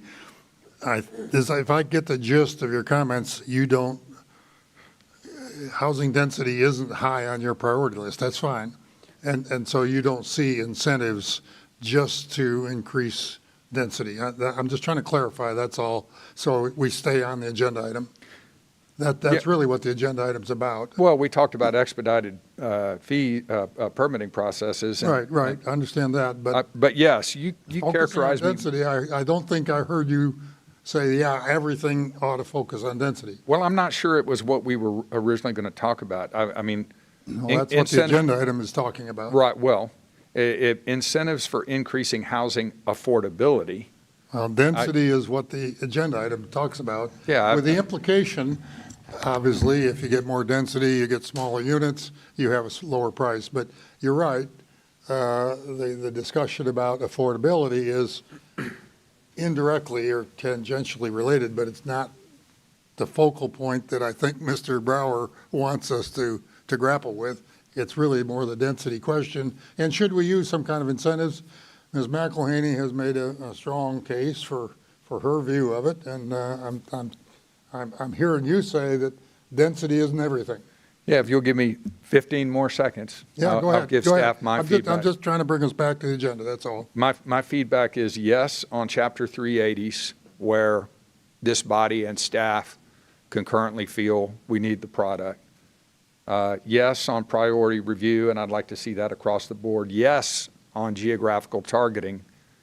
Obviously, that's what urban planning is all about, right? And a quick point, $6.8 million is what we have in the 27 budget that we're going to collect in impact fees, total, across the board, everything, $6.8 million. So if you subscribe to the fact that impact fees, along with some of our other fees, may be constraining a little bit or even tapping the brakes, then is that worth $6.8 million is a question we have to ask. Yeah. But this isn't about making something more affordable. It's about incentivizing a housing type that we deem to be advantageous in our market. We've got all of these areas that we've got rezoned to middle housing. Hopefully, if we do an incentive, those may turn more quickly. It's a very long horizon to get the middle housing market to really flourish because it's redevelopment. So if we're offering incentives to build the types of product that we want to see in middle housing, then it may spur that happening more quickly. And to you, that product is townhomes? Usually it's townhomes. A lot of, what all do we have in middle housing is townhomes, duplexes. Yeah, there's a number. You could do duplexes, small, Quadplexes. single-family, townhouses. Basically, once you go from triplex and above, those are in there. We call them small multiplexes, but kind of the same thing. That, once you break really beyond into triplexes and onward, you're talking less home ownership opportunities necessarily. Yes. So that's kind of that rub there. But middle housing can go up to 12 units in a structure. So with townhouses, it kind of hits that sweet spot of it increases the density and encourages redevelopment in those middle housing areas, and it provides the opportunity for home ownership. The duplexes, triplexes, the quads, those types of things are typically rental units. They're not individually, well, duplexes can be individually needed, but a townhome is just a unique, you share a wall with your neighbor, but you actually own the lot that you sit on in the structure that you're living in. Yeah, I mean, I like it. I mean, I don't know if we want to, just go nuts on And I would be townhome. happy to do that for just maybe a year or two, 18 months, whatever, and just see what the result is and see if we pilot program. A pilot program, if you will. I mean, I think that is a very fair and reasonable assessment period, or it would give us an assessment period to determine whether or not we're getting any traction or if we like where it's going. You're very persuasive, esteemed colleague. I'm okay with that. I also would point out something in y'all's discussion. Because of the way things are set up now, which I understand is a different debate, even if we had these very clear criteria, and that's what we're coming to you with, because you're going to be approving it, you still kind of have that final say where if you feel like, wait a minute, this did not, we put out there what we wanted, we got everybody in here, but this is not the result. Like, you're going to see that versus because of the way that the mechanism has to work, versus saying, here's the policy, and then 5 years down the road, you're like, wait a minute, what happened here? This didn't do what we wanted it to Under do. a pilot program. Correct. Well, and just because the mechanism isn't like, if you were saying you could waive impact fees, like truly waive them, then it's done. Versus if someone comes in with a product, we say that's exactly what council said they wanted, here's the thing, and it comes to you, then you have to actually approve that. Perhaps after other council members have weighed in, the mayor would consider allowing some of our industry representatives here today speak to. Oh, and I also would just point out, the best time to ask people if they think your process is great is when they have a separate item on the agenda for approval later. I bet they're going to be so complimentary of it. Mr. Shafer, you want Yeah, thanks, Mayor. Can you go back to the last slide, David or Anthony? Okay, so I'll try to make this quick. What tools to explore? I haven't dug into this like my colleagues have, so I think some mix is probably appropriate, and I'd like to be able to consider several of those tools. Geography, yes, we've already talked about geography. I think zoning and ways and places. This council spent a lot of time on middle housing before I ever got here, and I think that's got to be considered. And then the type of change, pilot. We were just talking about pilot. Yes, pilot. Thanks. May I add one thing to what he said? do you have another comment? Just Go ahead. very briefly. With doing it with the pilot program, it will allow us, and we pick, a housing type that we're kind of focused on. I really like the density per acre. It makes it black and white. One of the things that we've really struggled with is price point. What is affordable housing, whatever, that we could take all of that off the table and really focus on, like you said, the geography or the product and trying to get it there. But I'm sorry, I meant to say that earlier and I failed.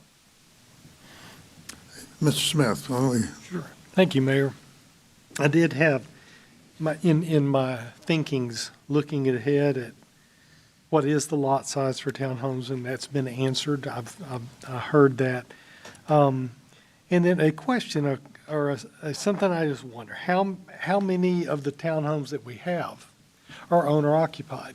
Do we have that data? We don't have that data offhand, but it would be when we talk about the townhomes that we have in the city, the only ones that are really owner occupied there's a handful in really the Midtown area, some newer ones, as well as the southern or Summit Crossing area. Really, the bulk of our townhomes in actuality is the barracks. The barracks is almost 3,500 townhomes, so it's a massive area, and that's all that whole area is the majority of our actual townhome product, and that's all rentals. But they're privately owned. They are privately owned. They're Right. not owned by the builder. Correct. They're owned by a private investor. Right, right. Okay. And that, I guess I'm going at, I know we talk about, we want to have owner occupied, first-time home buyers, attainable housing. And when we build the product, what the people that are in the market to buy are not looking at that. They're looking at something else. And that's something, because that townhome product gets bought up by somebody who's going to use it as income generating property. That's what it is. Not that there's anything wrong with it. I think sometimes we do developments with the intent of building it to be individual properties built to rent. And I think that's just sort of the nature of what it is. And so the price of that property is less important than the income it can generate. I mean, the price goes into that income, that equation, but being attainable to an individual home buyer is less of a drive. Now, incentives that we may offer can incentivize the higher density development, which would tend to be cheaper just because of the less real estate that it costs, that you get. But what you're really incentivizing is the developer to put that product on the market, because the market is what determines what the price paid for that unit is, not the incentive. The incentive incentivizes the developer. The market determines the price. And I think that's okay too. But of the things that we've talked about, the Chapter 380s, I know if you go into a development agreement, then you're typically adding a lot more time to the front end of this development, because it's something else you got to do. You got to rezone, you got to plat. Now you got to, the development agreement timeline is added into that timeline. And what I'm hearing suggested, and you can tell me, yeah, that's what we're talking about, is we set some standards for 380s and say, if you do it this way, then we will do this. And you sort of set a protocol or a standard for that thing, so that when the developer walks in and says, here, I've got a package that checks all your boxes, and can we get this thing on the agenda? Yeah, I would say that's about what I'm kind of suggesting if we're looking for council direction on. Think about it similar. So there's a policy right now, for instance, if you want sewer in the ETJ, the policy is you have to be annexed. And so that's a very blanket policy. We bring that forward. Now, let's say someone wants to be annexed into the city. They want some sort of agreement. That's a back and forth with the council to get forward to that, and eventually they come to an agreement. That adds a lot of time potentially to their timeline. And so I think we're thinking more the latter end. There's a policy. There's very clear guidelines council is looking for. And to your earlier concern about kind of who ends up in that end product, where we're envisioning this coming off of is similar to what the city of Bryan did, right? They'd had 380 agreements for 2,000 to 2,500 square foot homes. So it got very granular in the detail that they were looking for. So you could set a criteria that you wanted us to follow that says, if it has XYZ pieces of it, and it, if it doesn't walk like a duck like it does for student housing, then that's something that you're interested in. And so, like when someone brought to us the barracks as an initial thing, we knew what that was going to be. You knew it was townhome products, you knew what the product type was, but you knew what the end market was. Same thing when you see what they've done in Midtown, when you see when Summit Crossing comes in to develop, it is very clear when we look through who that kind of end product, that end user goal is. And so if you define that, we can bake that into that policy, bring it forward to you, and ultimately it could just come as an item. It's an item for council to adopt. There is no kind of back and forth in that process. And so I think that severely cuts down on the potential for adding to the development time. In addition to that, kind of what Councilmember Mcllhaney had mentioned, a lot of this would be in redevelopment areas. So it would be trying to incentivize someone to say, hey, here's something that's sitting there. It's got XYZ. It's already making a return potentially with renters or what have you. If I incentivize you enough, will you now enter this space? So it's not so much they're waiting, they're holding out their hands waiting for you to give them something. It's saying, hey, we want you to look over here. We want to incentivize you to show up on this side of the fence and start building this product. And so I think there's less of a concern in my mind on that carrying cost bit, but also want to make sure that y'all understand we're looking for that direction on how granular do you want this detail of a policy to look like if you go that direction. Okay. Well, and what Councilman Yancy was talking about, getting the other side of the equation to talk with us about why isn't this product being developed?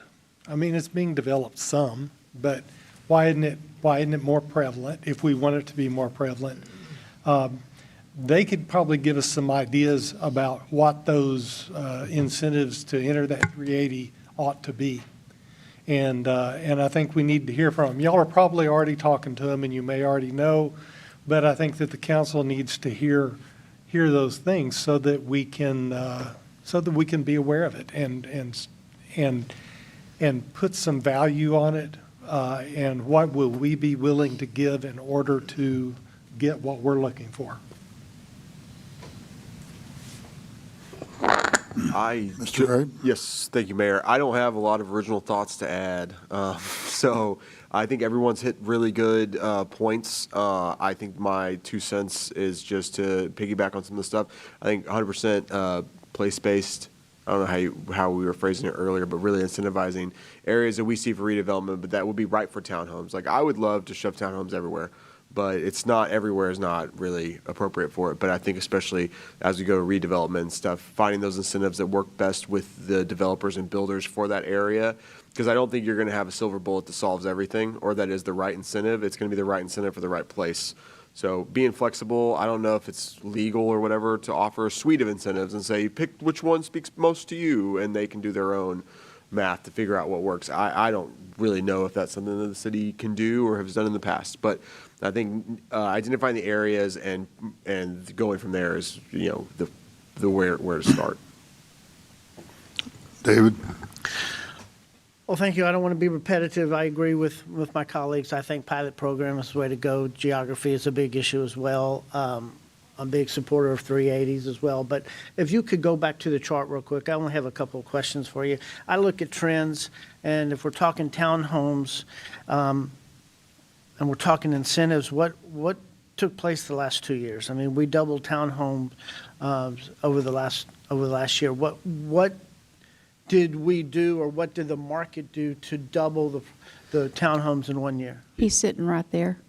Yeah, well, he's 36 of them or so, give or take. But when we talk about all of these, a big part of that is actually middle housing, to be quite honest. So a lot of this, there's about 78 units that have kicked in they're all considered townhouses. 78 of them that are opening up. There's a groundbreaking on it, I think, next week that I think the mayor is invited to speak at as well. And that development alone is almost half that number, 78-ish or so. You've obviously gotten a handful of things that have gone in Midtown. And then we did have a couple of things in the barracks that have also come forth all in the same time period. And but there was no incentives. I mean, it was just, there was nothing that we provided these developers that would increase the thing. I think there is a correlation between impact fees and kind of incentives, if you will. You mentioned earlier that we could not waive the impact fees, but we could refund. Could you explain that a little bit? Yeah, so under state law with impact fees, the impact doesn't go away just because you say you want this to happen. So by law, the way that it is structured up, you have to actually pay the fee, And unless there's a handful of criteria, we have it in the ordinance, but basically if you were like a nonprofit, or not a nonprofit, you have to be for affordable housing, 80% AMI, that type of stuff. Really the bulk of this conversation, this item, was more about just the general concept of incentivizing density, incentivizing townhouses versus single-family homes. When you have the impact fee conversation with that, they still have to pay the fee because there's still an impact. You can't, from state law perspective, you can't avoid that, but you can pay them back on the back end. So you can have an agreement, but the money still needs to be targeted towards the study, basically. If we have $12 million in projects that these new developments are going to impact, and their fee that they need to pay per our ordinance is $6,000 to cover that, that $6,000 is forever earmarked to the impact fee projects. We can't just waive it based on townhouses. Now, you could get rid of impact fees altogether, right? You could waive them, you could lower collection rates, but there's residential and there's non-commercial, and those are your two buckets. So you can't break it down beyond that. Those are the only two buckets we have when we're talking correct. impact fees. Yeah, so I just want to point something out to council here too, because everyone talks a lot about impact fees. And the reason is because it's specifically being paid and it's per unit and all these things. If you had no impact fees, you could have this exact same conversation and say, to what degree do we want to incentivize, and in this case, directly subsidize a development? So there's no impact fee on the table, we had none, but you're saying we as a body would like to see more dense housing. And to the point, if this is where council wants to go, we're gonna definitely go talk to people who build these, because trying to get the calibration right, what you're really doing is saying, where is the point? Yeah, the market is starting to do some of these, but where is the point that it causes you to tip from 4 or 5 single-family homes on an acre to 7, 8, 9 townhomes for you as a developer? I mean, that is what you're doing. And they're going to say, well, in order to get people to buy these, either the market is just doing it on its own, and I can do that in these places, or it needs to be at this price point. And at that price point, for me to make money building it, here's where I have to be. And if you are willing to give me some of that cost back, then I can make that work. So you definitely you're incentivizing the developer, but it's in order to get someone to buy the product that you ultimately want, because the density will certainly make the cost of the housing go down. And we haven't talked about it here, but done properly, density is beneficial for the city from an ROI standpoint, even as things that relate to the impact fees. The sewer lines, the water lines are, nominally larger, but the revenue is better. So there are reasons for that. But even if you did not have an impact fee, you could still directly subsidize. It's just that often the impact fee, because it is an easier thing for people to grab onto, becomes part of it. But the council could say, we want to incentivize this based on just purely ideology. Impact fees, are just a thing that we do. So you could issue just a rebate or a credit, not necessarily tied to yes. So you could say for every unit. I mean, the same way you as a council can do that with property taxes or incentivize, or if you say we have a whole development in Midtown that we gave all kinds of incentives to, right? Different incentives, but we basically, as a city, said we want you to do this, and in order to do it, we're going to give you X, Y, and Z. We're going to build infrastructure, or we're going to refund infrastructure, or we're going to do fees. Those are just all the different tools. So impact fees very often are in this conversation, but really it's just a matter of a council saying, from a policy perspective, we want to try to encourage this, and often a clean way to do that is if you have an impact fee, being able to utilize that piece. Could we incentivize deed restricted developments so that they couldn't be for rent? They had to be owner occupied? Yeah, you could. I mean, obviously, any of these specifics, we'd have to delve down into, but generally speaking, if you can make the case, I mean, as policymakers and from a legal perspective, to say we are doing this for a public purpose, and my part of it is, how enforceable is that, right? Because in cases like that, it's okay, well, the first time we can, but subsequent, but yes, I think if you can make the policy case as a council that we want to do something because of, we feel like it's a public good, then yes, you can incentivize it. So to the point I was trying to make is, it's more wide open. We're using specific terms because those are the easiest ones to grab onto.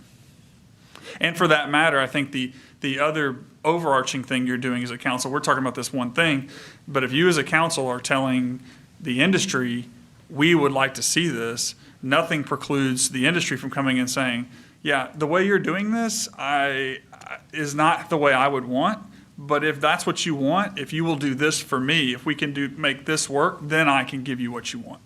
Which is really what happens when someone comes in with a big development, right? They come in and they're like, okay, you have all these rules, but I want to do something different, so I'm going to ask you to change these. In this case, it's more myopic, but it's a specific purpose. And you've got to recognize, too, that people going into middle housing zoning and buying up a lot, that's not necessarily going to be a big developer. That's going to be a mid-sized developer, even a small one that's picking up a few. Yeah, you don't have scale. So the considerations are different when you have someone that's looking for a much higher ROI based on a smaller project versus, well, I guess the ROI is not the price, it's the margin, I guess. And I would actually contend that what you're really trying to do here, because I think the developers, as we have seen and are seeing, I think they know what they can build. It's getting the market to realize it. So what you call it a pilot, but you could do this for a while, and then the market, once people have these, my guess is there's going to be a demand. If you want to own a home, an attached house, I mean, and I'm not prognosticating, that's every major city in the country, right? New York City is not filled with single-family houses because of that. So I think you could pilot it, but you also may just be kind of creating awareness that, hey, you can make this product work here and hopefully helping people. But there's some that already do it. You may have also people that say, I don't want you to do any of this. I can make money at it right now. I don't need anybody in this game. Who do you know that would say that? I haven't met them yet. Yeah. Well, I mean, I agree with everything that's been said. I think a pilot program is kind of a way to go, Mayor. Okay, comes back to me. I look at that numbers the last 2 years on townhomes. There are 245 of them in 2025. I don't know what it's been in 2026, but what's the problem? Somebody's building them. There's no incentives given. They're just building them because the market is demanding them, apparently. How many of these are in green space versus middle housing redevelopment, do you know?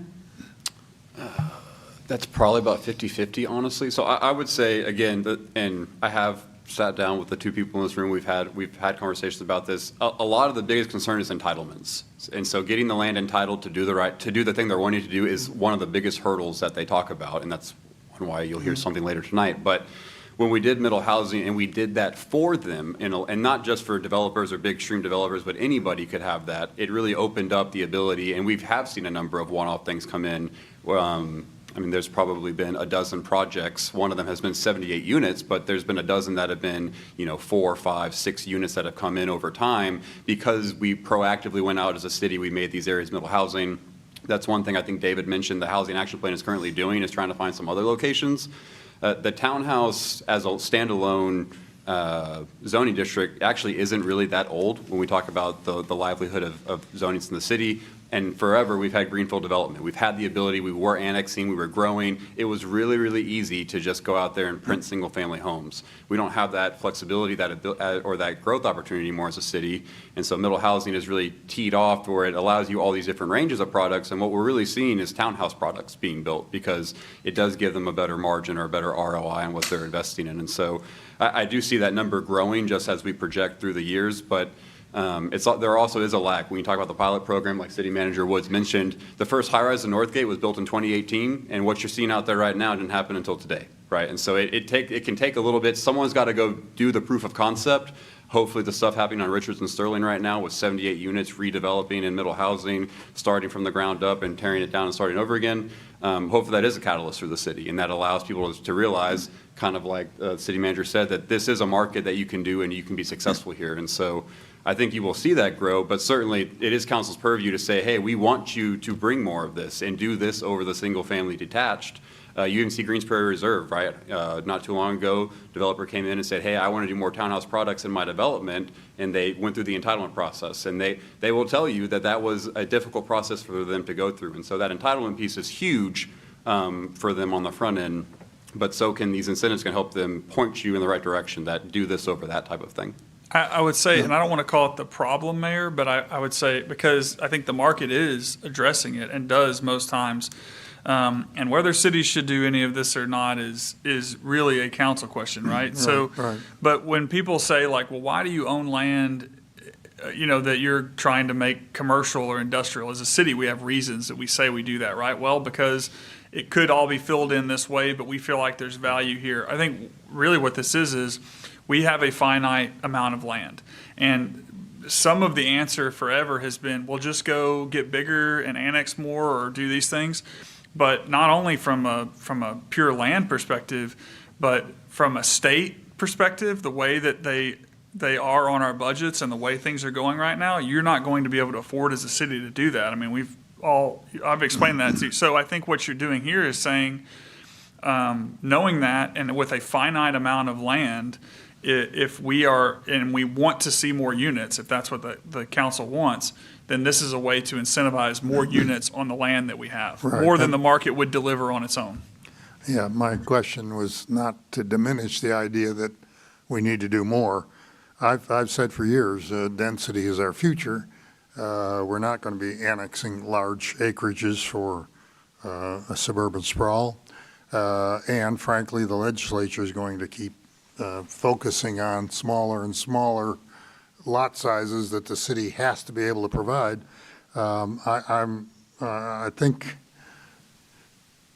density is important in College Station. I just think it is in and of itself and for the future. But I also think that this is a way to encourage what we've invested 2 years of our collective lives up here talking about, things like middle housing, rezoning, I mean, going through the whole process.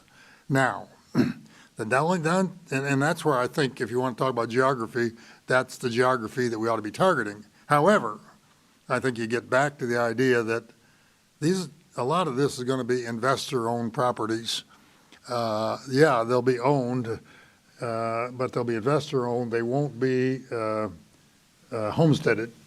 And so I think you got to accept that, that's what's going to happen, because there are people who want to invest in these, because we got a demand for this kind of housing. Middle housing, the way we laid it out, is not that far away from the campus. So there's going to be a demand for rentals, no matter what you do. Anyway, I think a pilot plan, I've always thought that we could, once we have impact fees, we can use them as a vehicle for incentivizing the kinds of things we want. Maybe we can't do it directly, but I'll leave it to you guys to figure out. But it's got to be simple. I mean, it's got to be straightforward. It's got to be something that doesn't take a 2-year process to get approved, some kind of economic development agreement and so forth. I don't know how you do that, but that's the direction I would go. And middle housing is the target, and a pilot plan, pilot activity makes some sense to me. Density is in and of itself something that we need to be cognizant of, even though it looks like townhomes are growing in terms of the numbers of units that you recorded in your table there. We need to keep working at it, and if some kind of incentive structure is necessary, I'd say let's look at it. All right.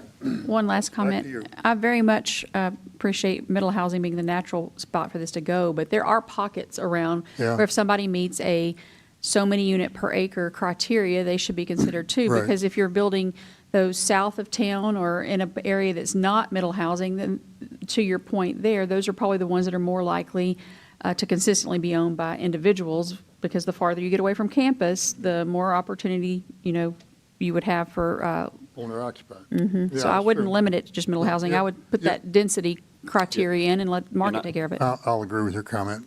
I would add to that too, that your housing action plan, actually, your committee is working on that right now. So you approved not too long ago 3 different kind of priority charges that they're undertaking. One of them is additional zoning opportunities to townhouse and middle housing specifically.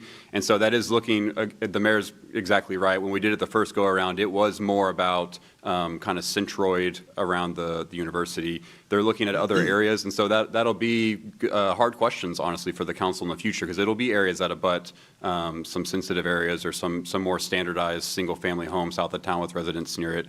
And so we're working through it with them right now to kind of get their direction on what they want to propose to you guys, so we'll be bringing that back. Did want to circle up just to make sure that we're all on the same page here on what we're going to go back and do. So you're wanting us to go investigate 380 agreements or incentive agreements with developers specifically for townhouses. Seeing head nods. So we'll go meet with a couple of developers, kind of see what that would look like. Geography obviously would need to be zoned in areas that are for townhouses and middle housing. We'll kind of tee that off with the ongoing efforts your Housing Action Plan Committee is doing. We're talking a pilot program. Is there anything specific with the actual structure of townhouse that you're wanting to make sure is included, or do you want us to use our judgment on that as staff, that it is more the home ownership opportunities versus the other, and then we'll kind of bring something back to you as a workshop item potentially in the future at some point on what would this agreement kind of policy outline look like, and you can kind of give us your head nod or your asterisks, and then we can bring you back a actual one. You have any comments? Facade variation for me, we may not be able to do that, but if I could wave a magic wand, there would be facade variation by unit, even if it was only 3 different sets of facades, you know.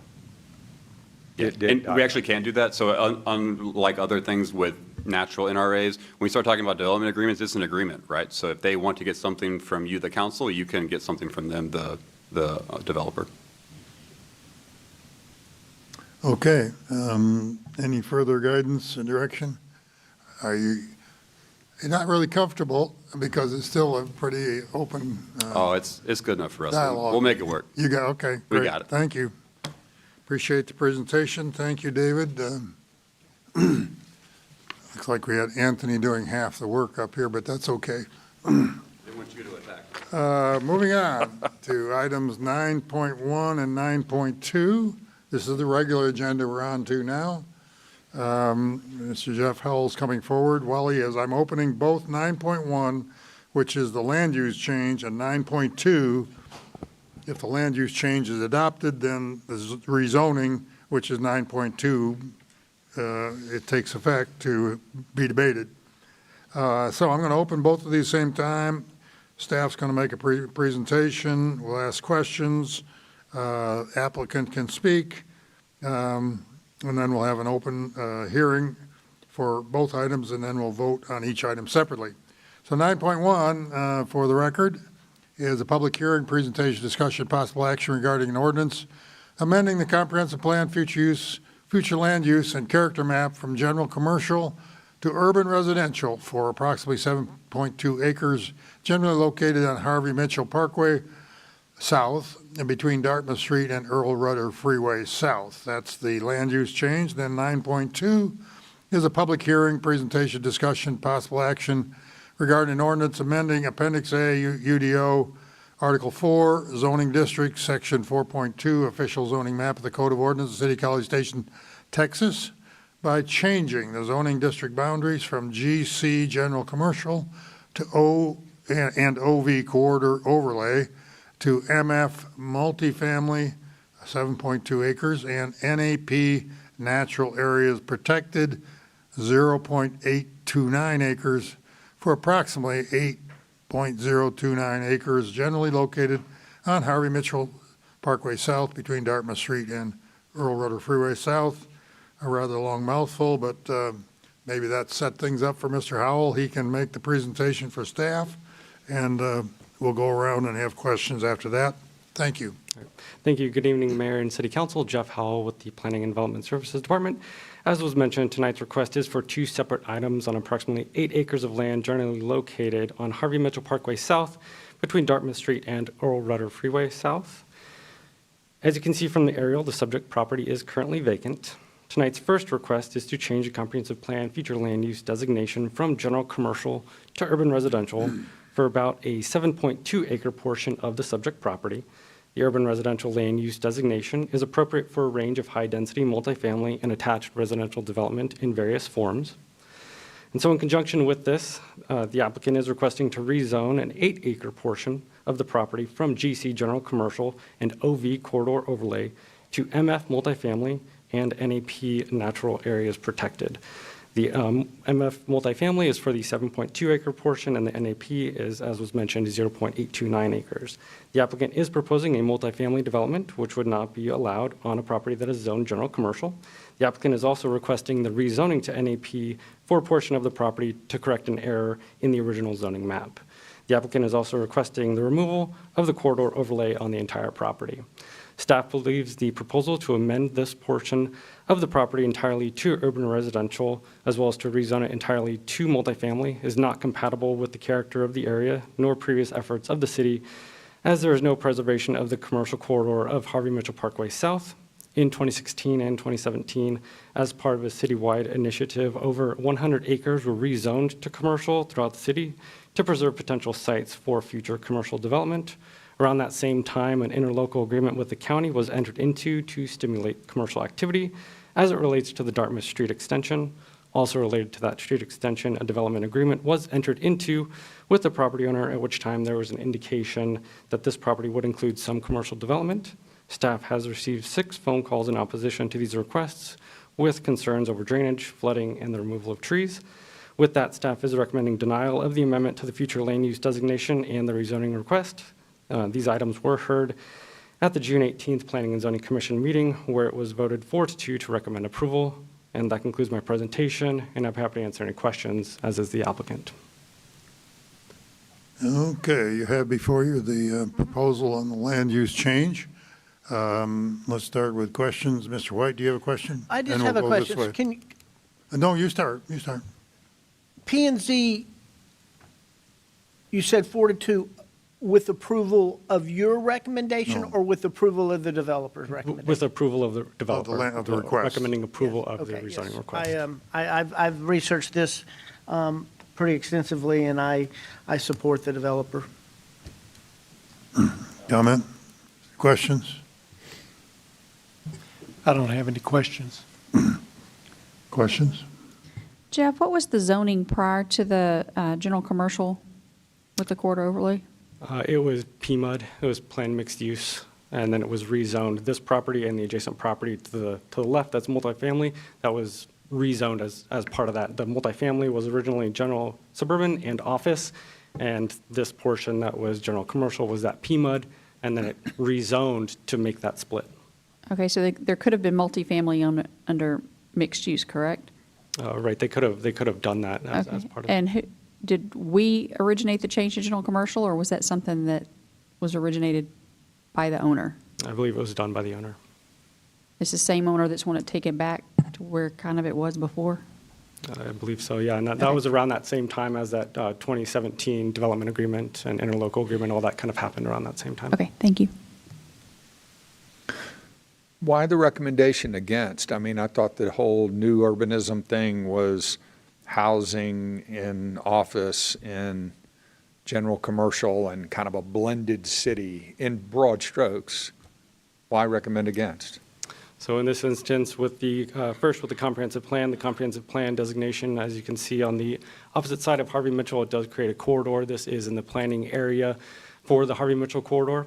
And so that preservation of the commercial was part of that recommendation. And then so with that and with the other items that were brought forward to indicate that that preservation of commercial should be preserved in this instance is why the recommendation, so they are going hand in hand.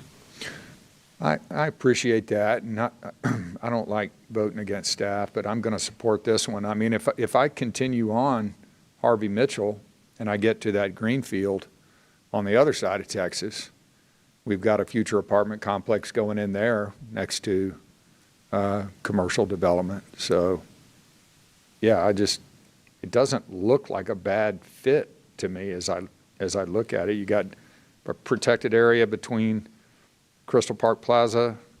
You're going to have light duty on the office patch when that does develop. I don't guess I have any questions. Here you go. Question or comment? Real quick, if I can interject, Jeff's a lot nicer than I am. So when we talk about this as recommendation, I wouldn't say we care really one way or the other technically, ultimately, this is really a policy decision of council. So this ongoing effort, there was a desire for having commercial along this corridor. And so when we worked with the applicant originally, it was, hey, can you have some level of commercial? We're fine with the multifamily, but can you keep some level of commercial? So we kind of keep that intention, that spirit that council had 10 years ago.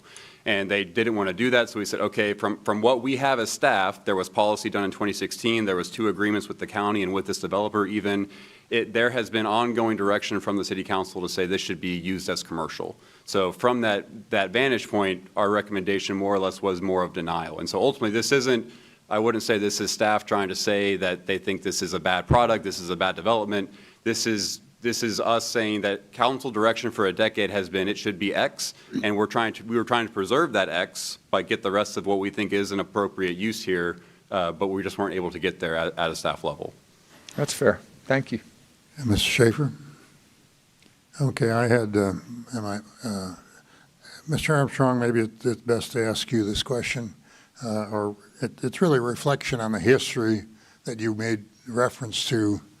There was a point in time, and I think I was on planning and zoning maybe at the time, I don't remember, where the city initiated created a lot of general commercial because the argument was that we really didn't have landing spots for general commercial adequate to what we anticipated the demand. So really along major corridors, and this is probably, I don't know whether this happened at that same time or not, but there was a very deliberate process that council went through, or planning and zoning at least, probably council as well, that said, you know, we need more general commercial. So I turn that question around and say, here we are 10 or 15 years later. Is it really that great a loss of some general commercial? I know you've already stated why staff has taken the position they have. Yeah, this takes some general commercial land off the general commercial availability. But maybe, you know, we did so much of that general commercial rezoning back when that maybe we're at a point where, hey, you know, we got a lot of general commercial out there. There's empty big boxes available for people to fill in. We now are looking at more issues of density. Here's a dense product. Maybe this does make some sense. So I'll wait till I hear from the applicant, and we have the public hearing before I decide exactly how I don't know if there was a question in there for me exactly, but I would, maybe to answer your question, I would say, yeah, had all the previous stuff from 10 years ago not existed, I think our recommendation would have been for approval. But given the policy directions of council for the last decade, that's where we were. And the council gave you the policy direction. Correct. So Right. I take responsibility for that. I probably was there somewhere. Mr. Wright. Quick question. Who is responsible to build Dartmouth out? We are, the city. We are? Okay. So the developer, in the original agreement back in 2016-17, they built the existing section, kind of hard to see in this image. Maybe there's a cleaner one. So they built that original section as part of a development agreement with them. We paid them back $250,000 towards that construction cost. They built this section. The city came in and built a signal at Brothers, and I think some aspects of this as well. But ultimately, the rest of Dartmouth, if they so please, they could build the section next to the green line if they really wanted to. They could build that in the agreement. But if they need it, they can build that section. Otherwise, the rest of it is on the thoroughfare plan. It is something that we would build. Probably 8 years ago now, the city did a preliminary engineering report with Blyle Engineering to get that alignment. And so we have the alignment down. It's on the capital project. It's just a matter of funding. That is funded by the synthetic TERS that Jeff mentioned. So as this area develops, we get more money into that TERS. The county does participate in that. Whoops. The county does participate in that, so which is a really large benefit to that TERS. It means that we have 2 pots of money going towards building Dartmouth, but that money can only be used on Dartmouth. So as this area continues to develop, you'll see additional funding. We'll be able to build that one day in the future. Okay, but nothing if, say, we approve this tonight, that wouldn't trigger needing to build Dartmouth. There's nothing that would trigger that. It's just whenever we feel like nothing, yeah. Okay. Well, we'll get the applicant up here. We can ask him about access as well. Although this is, we haven't opened a public hearing. So, Mr. Doug French, you're the applicant. be happy to hear from you. Yeah, good evening, Mr. Mayor and City Council. I've often been told when you get a yes, you quit talking, so I'm going to keep this very, very brief. But in general, what I do want to say and what I do want to mention is we did give General Commercial a go at this location. It has been on the market for a number of years. We got very, very little activity or interest in it. The interest that we did get was for self-storage or for assisted living memory care type uses. And I do not think that was the original intent. When we originally talked to Natalie Ruiz with the city, and I was in agreement with her at the time, we thought this would be a great location for some sort of big box retail that would generate some sales tax revenue. Understand the city's desire to do that. It just never materialized. And so for us, we just have to accept the reality that this just isn't a great spot for that. And we have to kind of go and move on and do something that we think we can have some success with. So, but I'm happy to answer any questions, Mr. Mayor. I don't have any more questions. Anybody have questions for Mr. French? Mr. French, yeah, I'm turning that way. Thank you, Mayor. Hopefully you have a really good civil on this project that can talk to us about drainage and make sure that we don't have a drainage problem resulting from this development. Yes, sir. I'm sure Joe would be happy to come answer.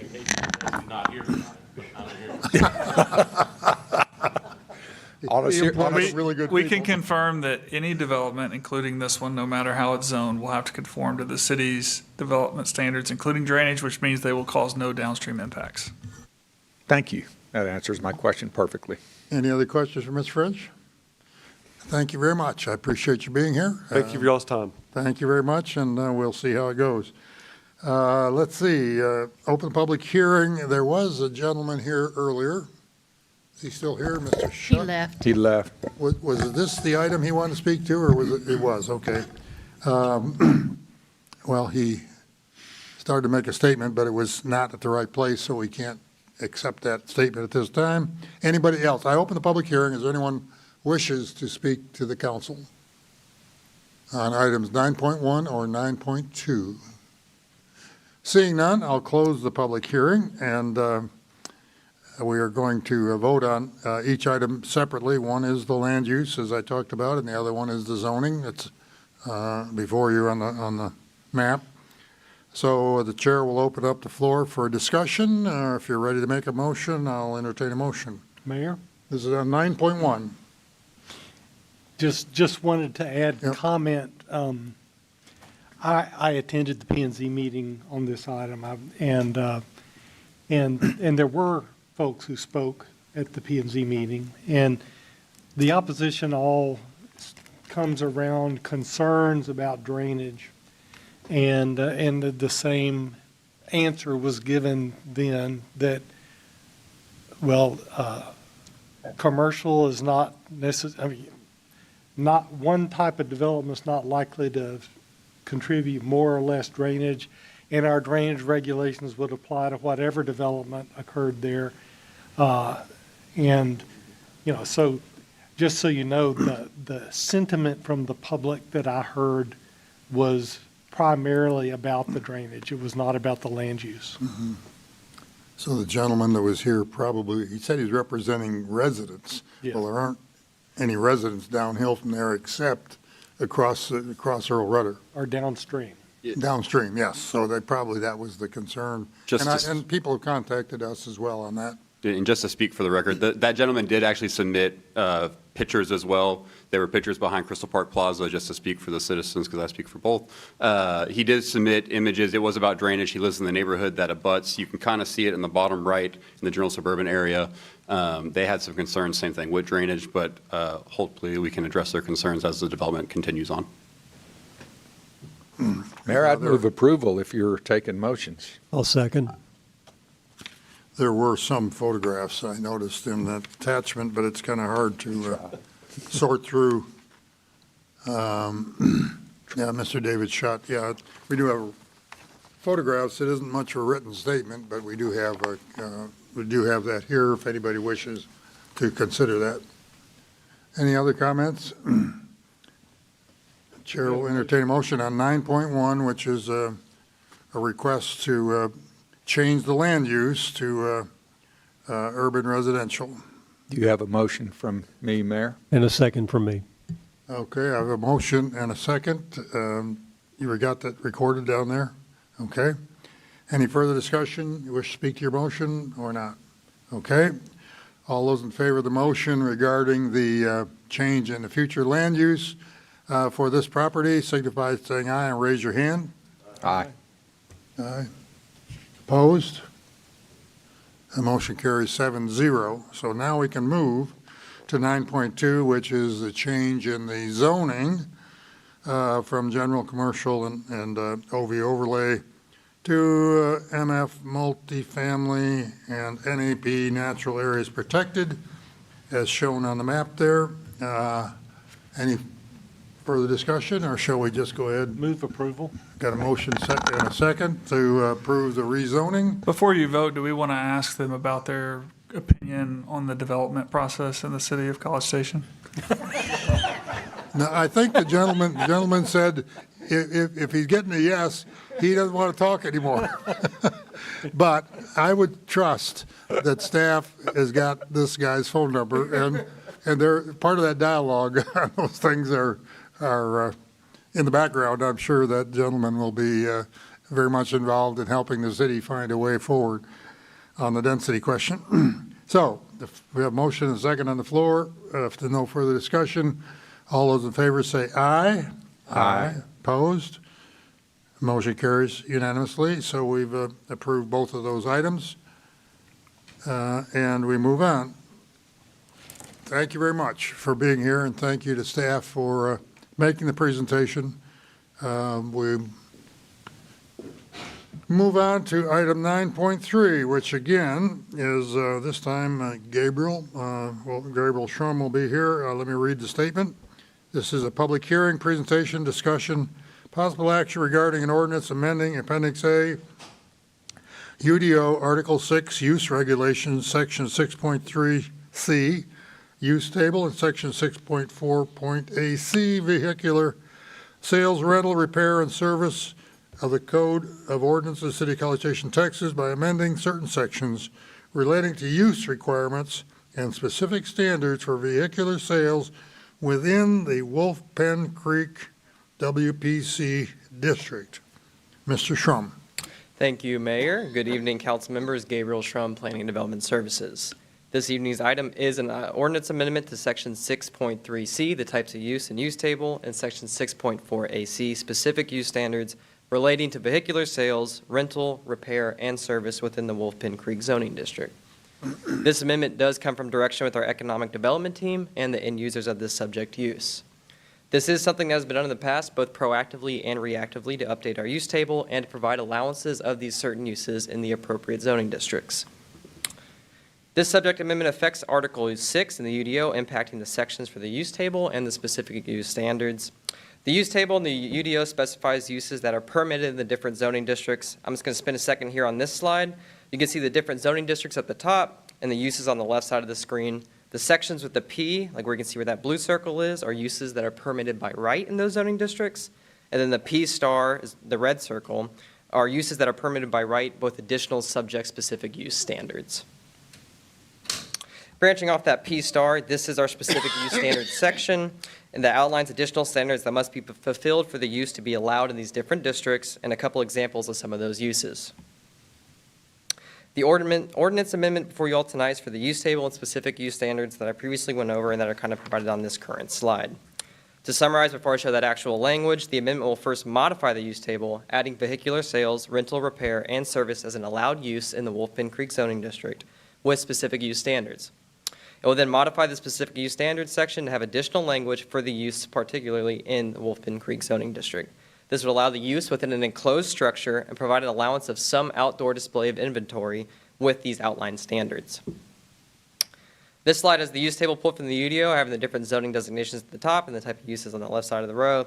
As you can see with the arrows in the outline box, we are proposing to add a P star to the Wolf Pen Creek column for this use. This would permit the use with these subject-specific standards that I'm going to go over. So this is the exact proposed language regarding the specific use standards. It states that within the Wolf Pen Creek zoning district, this use is permitted only within an enclosed structure. The use will also be allowed to have limited outdoor display of the vehicle inventory if it meets the following pieces. that is adjacent to the principal building's wall, not extending beyond 5 feet, and a business is able to have an outdoor display area adjacent to the principal building's public entry facade if they have obtained site plan approval. These outdoor display areas should not exceed 10% of the principal structure's floor area or 2,500 square feet, whichever is less.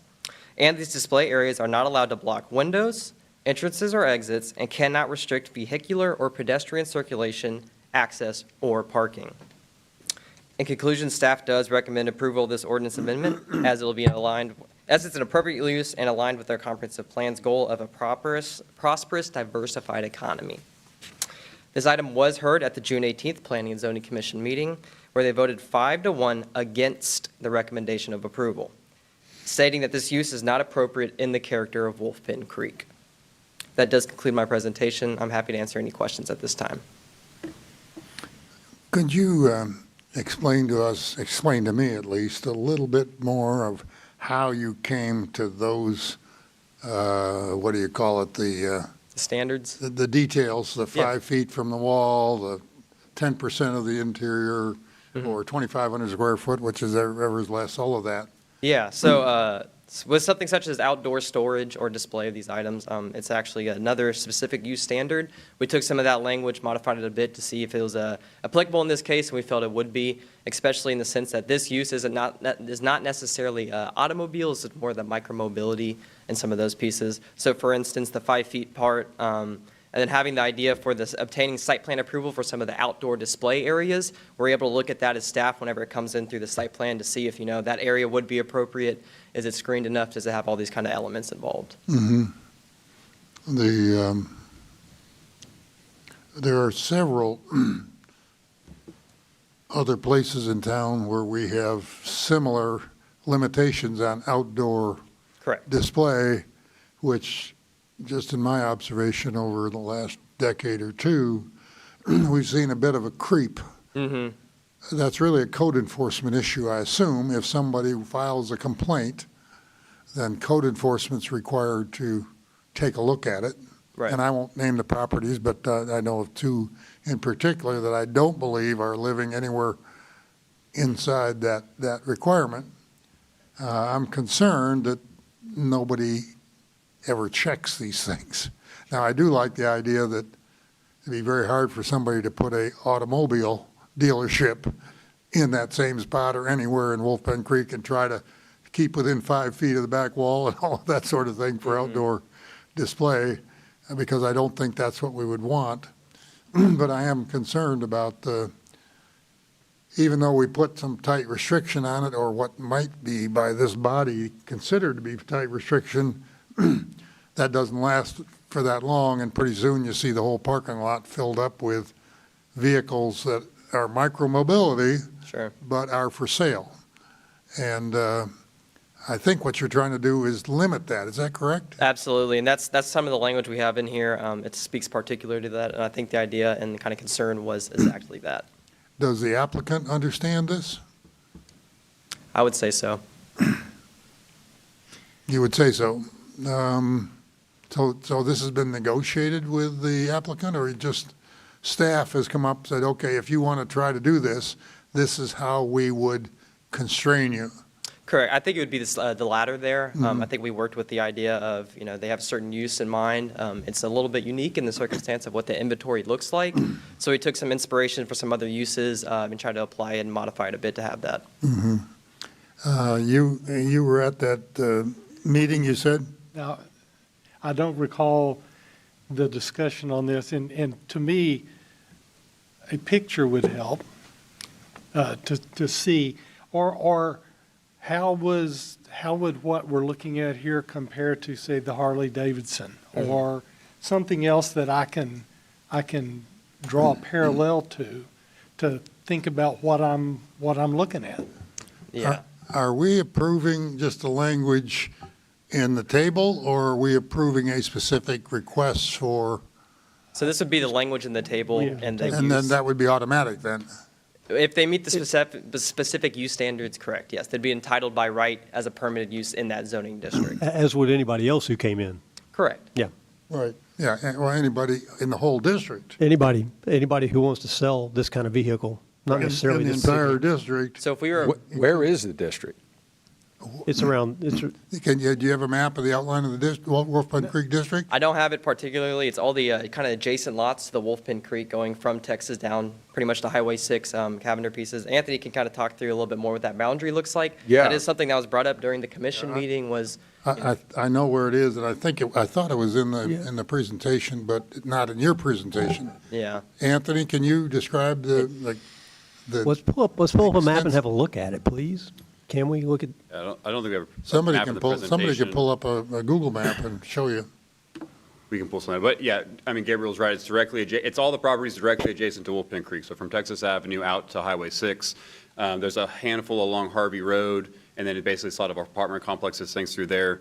So really, this item is similar. Years ago, there was a CrossFit gym that was trying to go into suburban commercial zoned area. It wasn't allowed, given the current use districts. The Amazon drones is another one, bad example, but that's another example where over the years, the use table, right, is static. And so as the world has evolved, things come in that don't quite fit the pretty picture. And so there's an end user, one of the motorsport companies here locally that's been, they're looking at filling a big box opportunity in Wolfpin. And so while working through with them, we said, we talked about, could you just do a rezoning? So could I just come and rezone this specific property to general commercial? And we talked about that. Our concern there was Wolfpin Creek as a district. It's I don't want to use it's not spot zoning, but I can't think of a better word right now. But we wouldn't want to degrade the district. So we didn't want to take out a property from Wolfpin Creek. We didn't want to remove the requirements that exist there. It's a design district similar to Northgate, right? And so there are specific requirements with WPC, such as facing the creek and kind of making that area a little bit better. How does its perimeter compare to the item we heard at the last meeting, the Harvey Road, or one of the last two? Yeah. The Harvey redevelopment corridor. In the corridor, there are only 5, 6 properties that are zoned WPC. So and it's basically from Texas Avenue to, not Ozonas, what's the one? Anchor Bar, where the Anchor Bar was. From Texas Avenue to Anchor Bar, that section is zoned WPC, everything else is not. And so this is separate from that. So it's skinny and meandering? Yeah, skinny and meandering. Weirdly shaped? Yeah, I mean, really, this particular type of use, when we talked about it in the district, this is really there's only one property that could really fit this, or maybe a couple on the Harvey Road District corridor. But we wanted to keep the extra restrictions we get with WPC on this use. So it wasn't so much that we thought zoning was the best case scenario.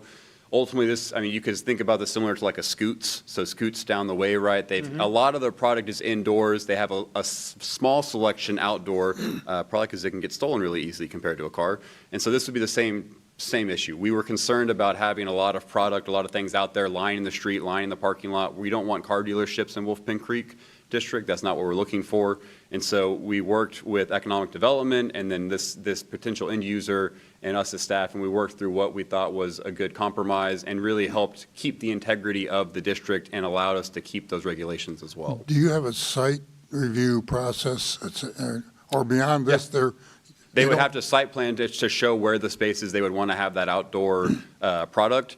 And so we would look at how we define that space. So from a code enforcement issue, it is something that we're able to keep an eye on. I drive by that intersection every day to get to work. So if it's something they're not meeting, I promise you I'll probably see it and say something. But yeah, I know what the mayor's talking about. There are other instances with the 5-foot thing. It's obviously a little bit subjective. It's hard to go drive by these various developments. I know the same ones you're talking about. Ultimately, it still allows us to enforce it. And so there's some things that certainly we need to be reactive with because if they're not blocking ADA paths or things like that, that's a lot of the concern with that 5-foot thing. The current location of a similar business, maybe the same one, I won't get into that, they're gated.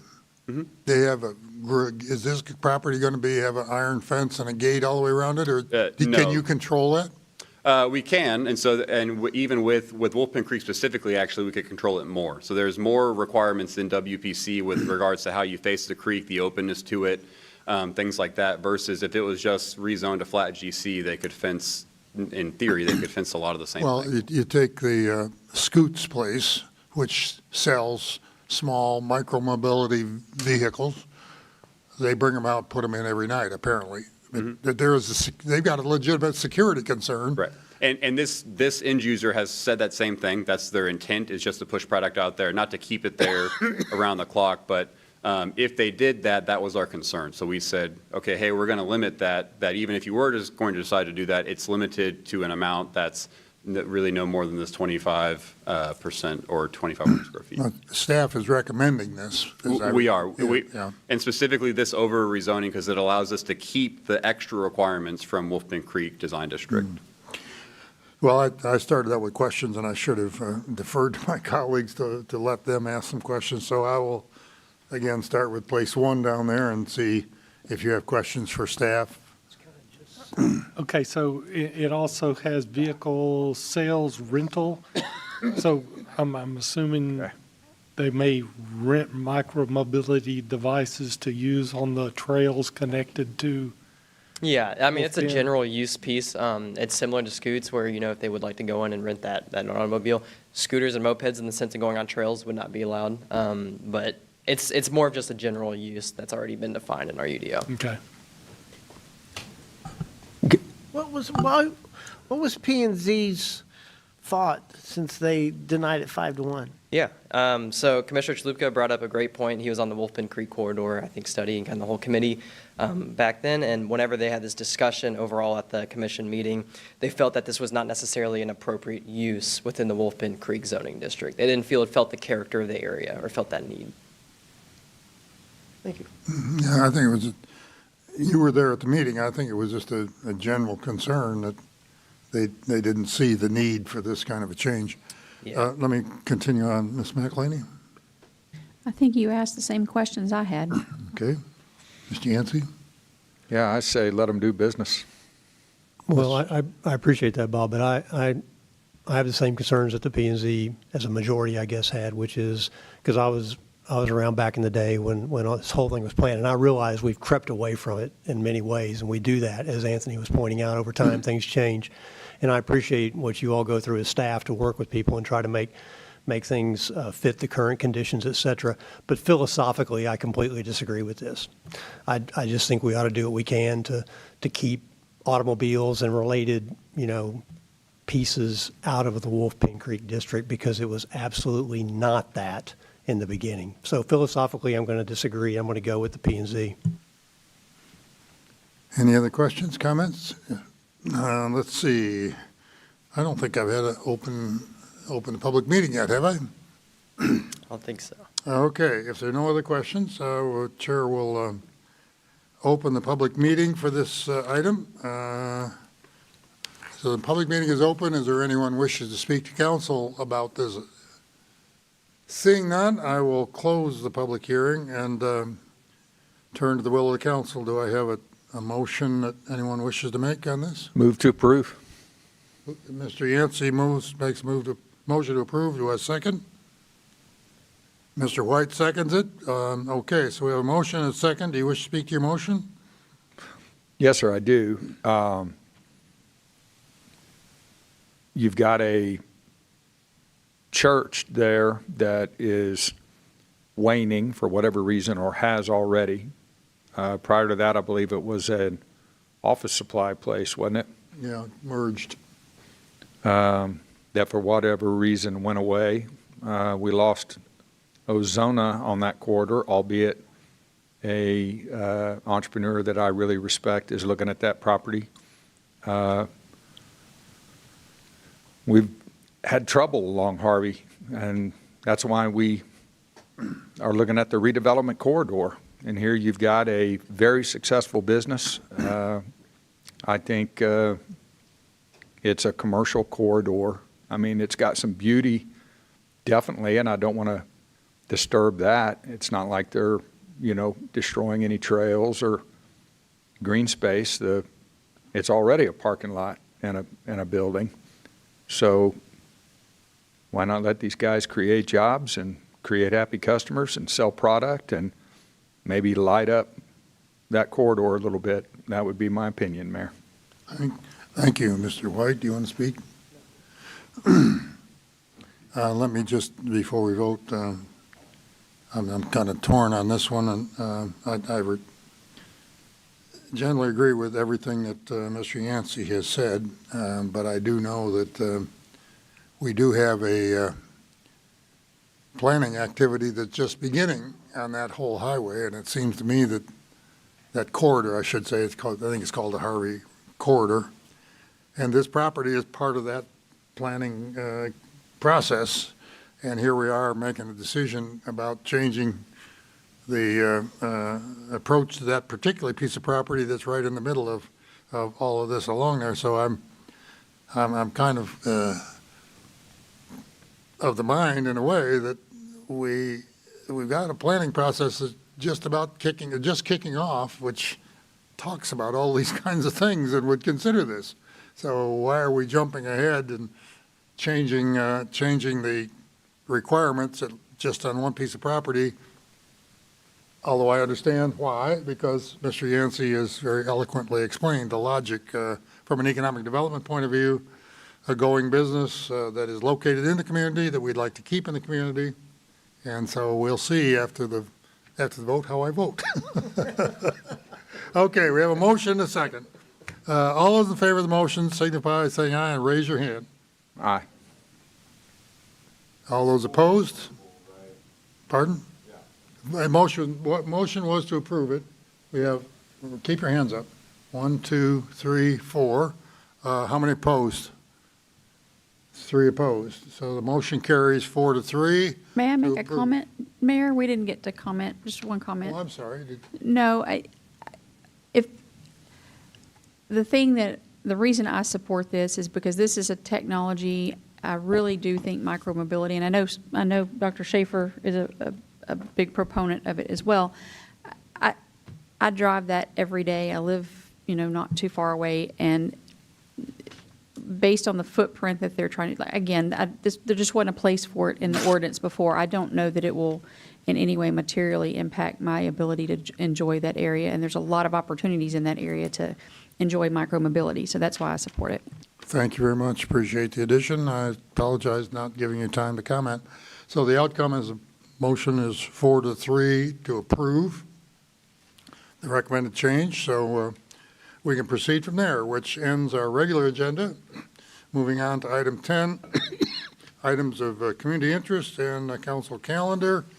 Council calendar is in front of you. I will remind council that you're going to be busy next week. Budget workshop is Monday, Tuesday, and Wednesday afternoons. Where is it on here? Yeah, July 13th to 15th, that's 1 p.m. we start? 1 p.m. till whenever we want to finish. For each, hold those 3 days open for that.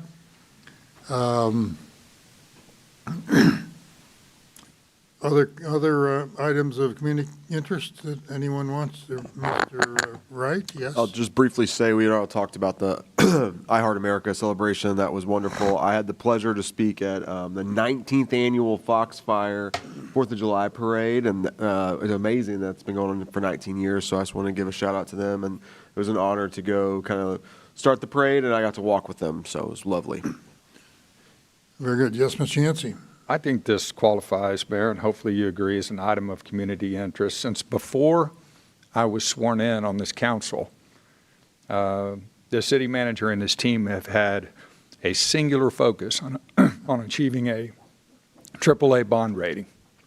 And we did it yesterday. They did it. And I want to congratulate the city manager, the finance team, the executive corps that I know put so much work into that.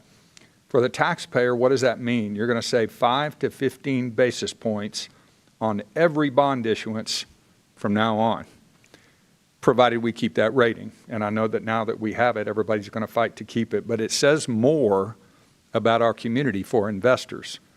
It's an economic development tool, really. It tells potential investors in our community, it says that that city, College Station, Texas, is a good bet, that they keep their promises, that they manage their money. And I just think hearty congratulations are due to City Manager Woods and his entire executive team, and particularly Jeff Kirsten in finance. Good job, guys. Very good. Any others? I have one item that I probably should have mentioned as well, but July 4th, while you were at the Foxfire event, I was at the Brazos Valley Veterans Memorial event at 9 in the morning, and they had a very significant crowd there. And as Ms. Hayden mentioned, I think the city manager mentioned, the park staff was out there as well because they had to set everything up. On the same day, they were all of them working on the 4th of July event at Wolfman Creek.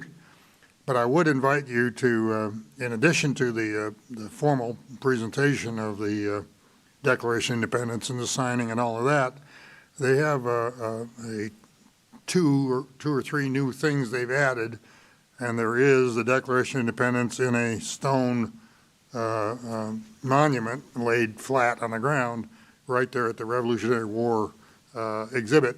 That's brand new and is really set off very nicely.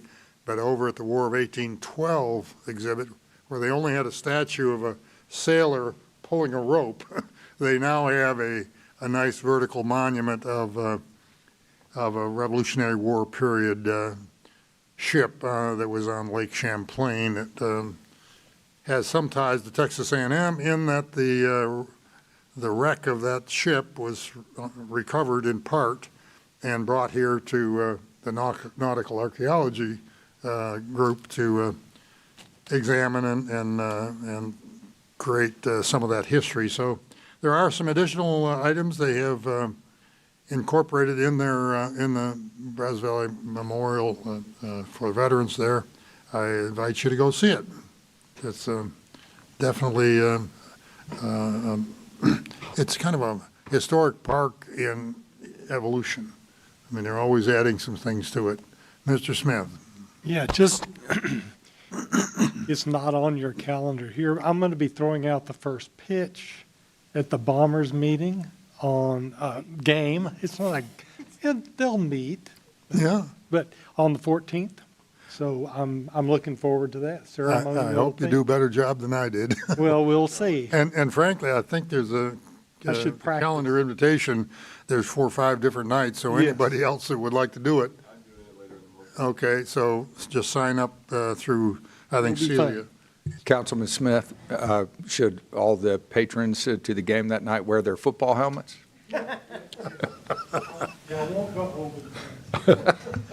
I didn't even get it to home plate, so nobody had to worry about me throwing it up into the stands.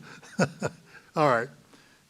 Any other items for community interest? If not, committees, committee reports, boards and commissions? Nothing reportable. Okay, and future agenda items. Mr. Yancy, did you want to bring one up? Yes, sir, I do. I'd like to add to the city manager and his team's repertoire Fire Station 4, where we have the Easterwood aircraft rescue and firefighting team, as well as a significant public safety coverage for the city writ large, at least on the northwest side. And the changes that Texas A&M University, or the system, I should say, are looking at making out there, and how that affects us from a public safety perspective, how it affects the taxpayers at the city of College Station. I think that's a very important public safety issue that we need to understand and get ahead of if we can. Is there support for that among council members? Everybody, I think you got support. Mr. Woods, if you could add that to your list of future workshop items, I think it'd be appropriate and even more so important to get that update. And if you want to know a little bit about public firefighting, I noticed that July 2nd is their annual public firefighting demonstration night out at the Firemen's Training School. Any other future agenda items? If not, this council stands adjourned, and it's not even 9 o'clock. Thank you.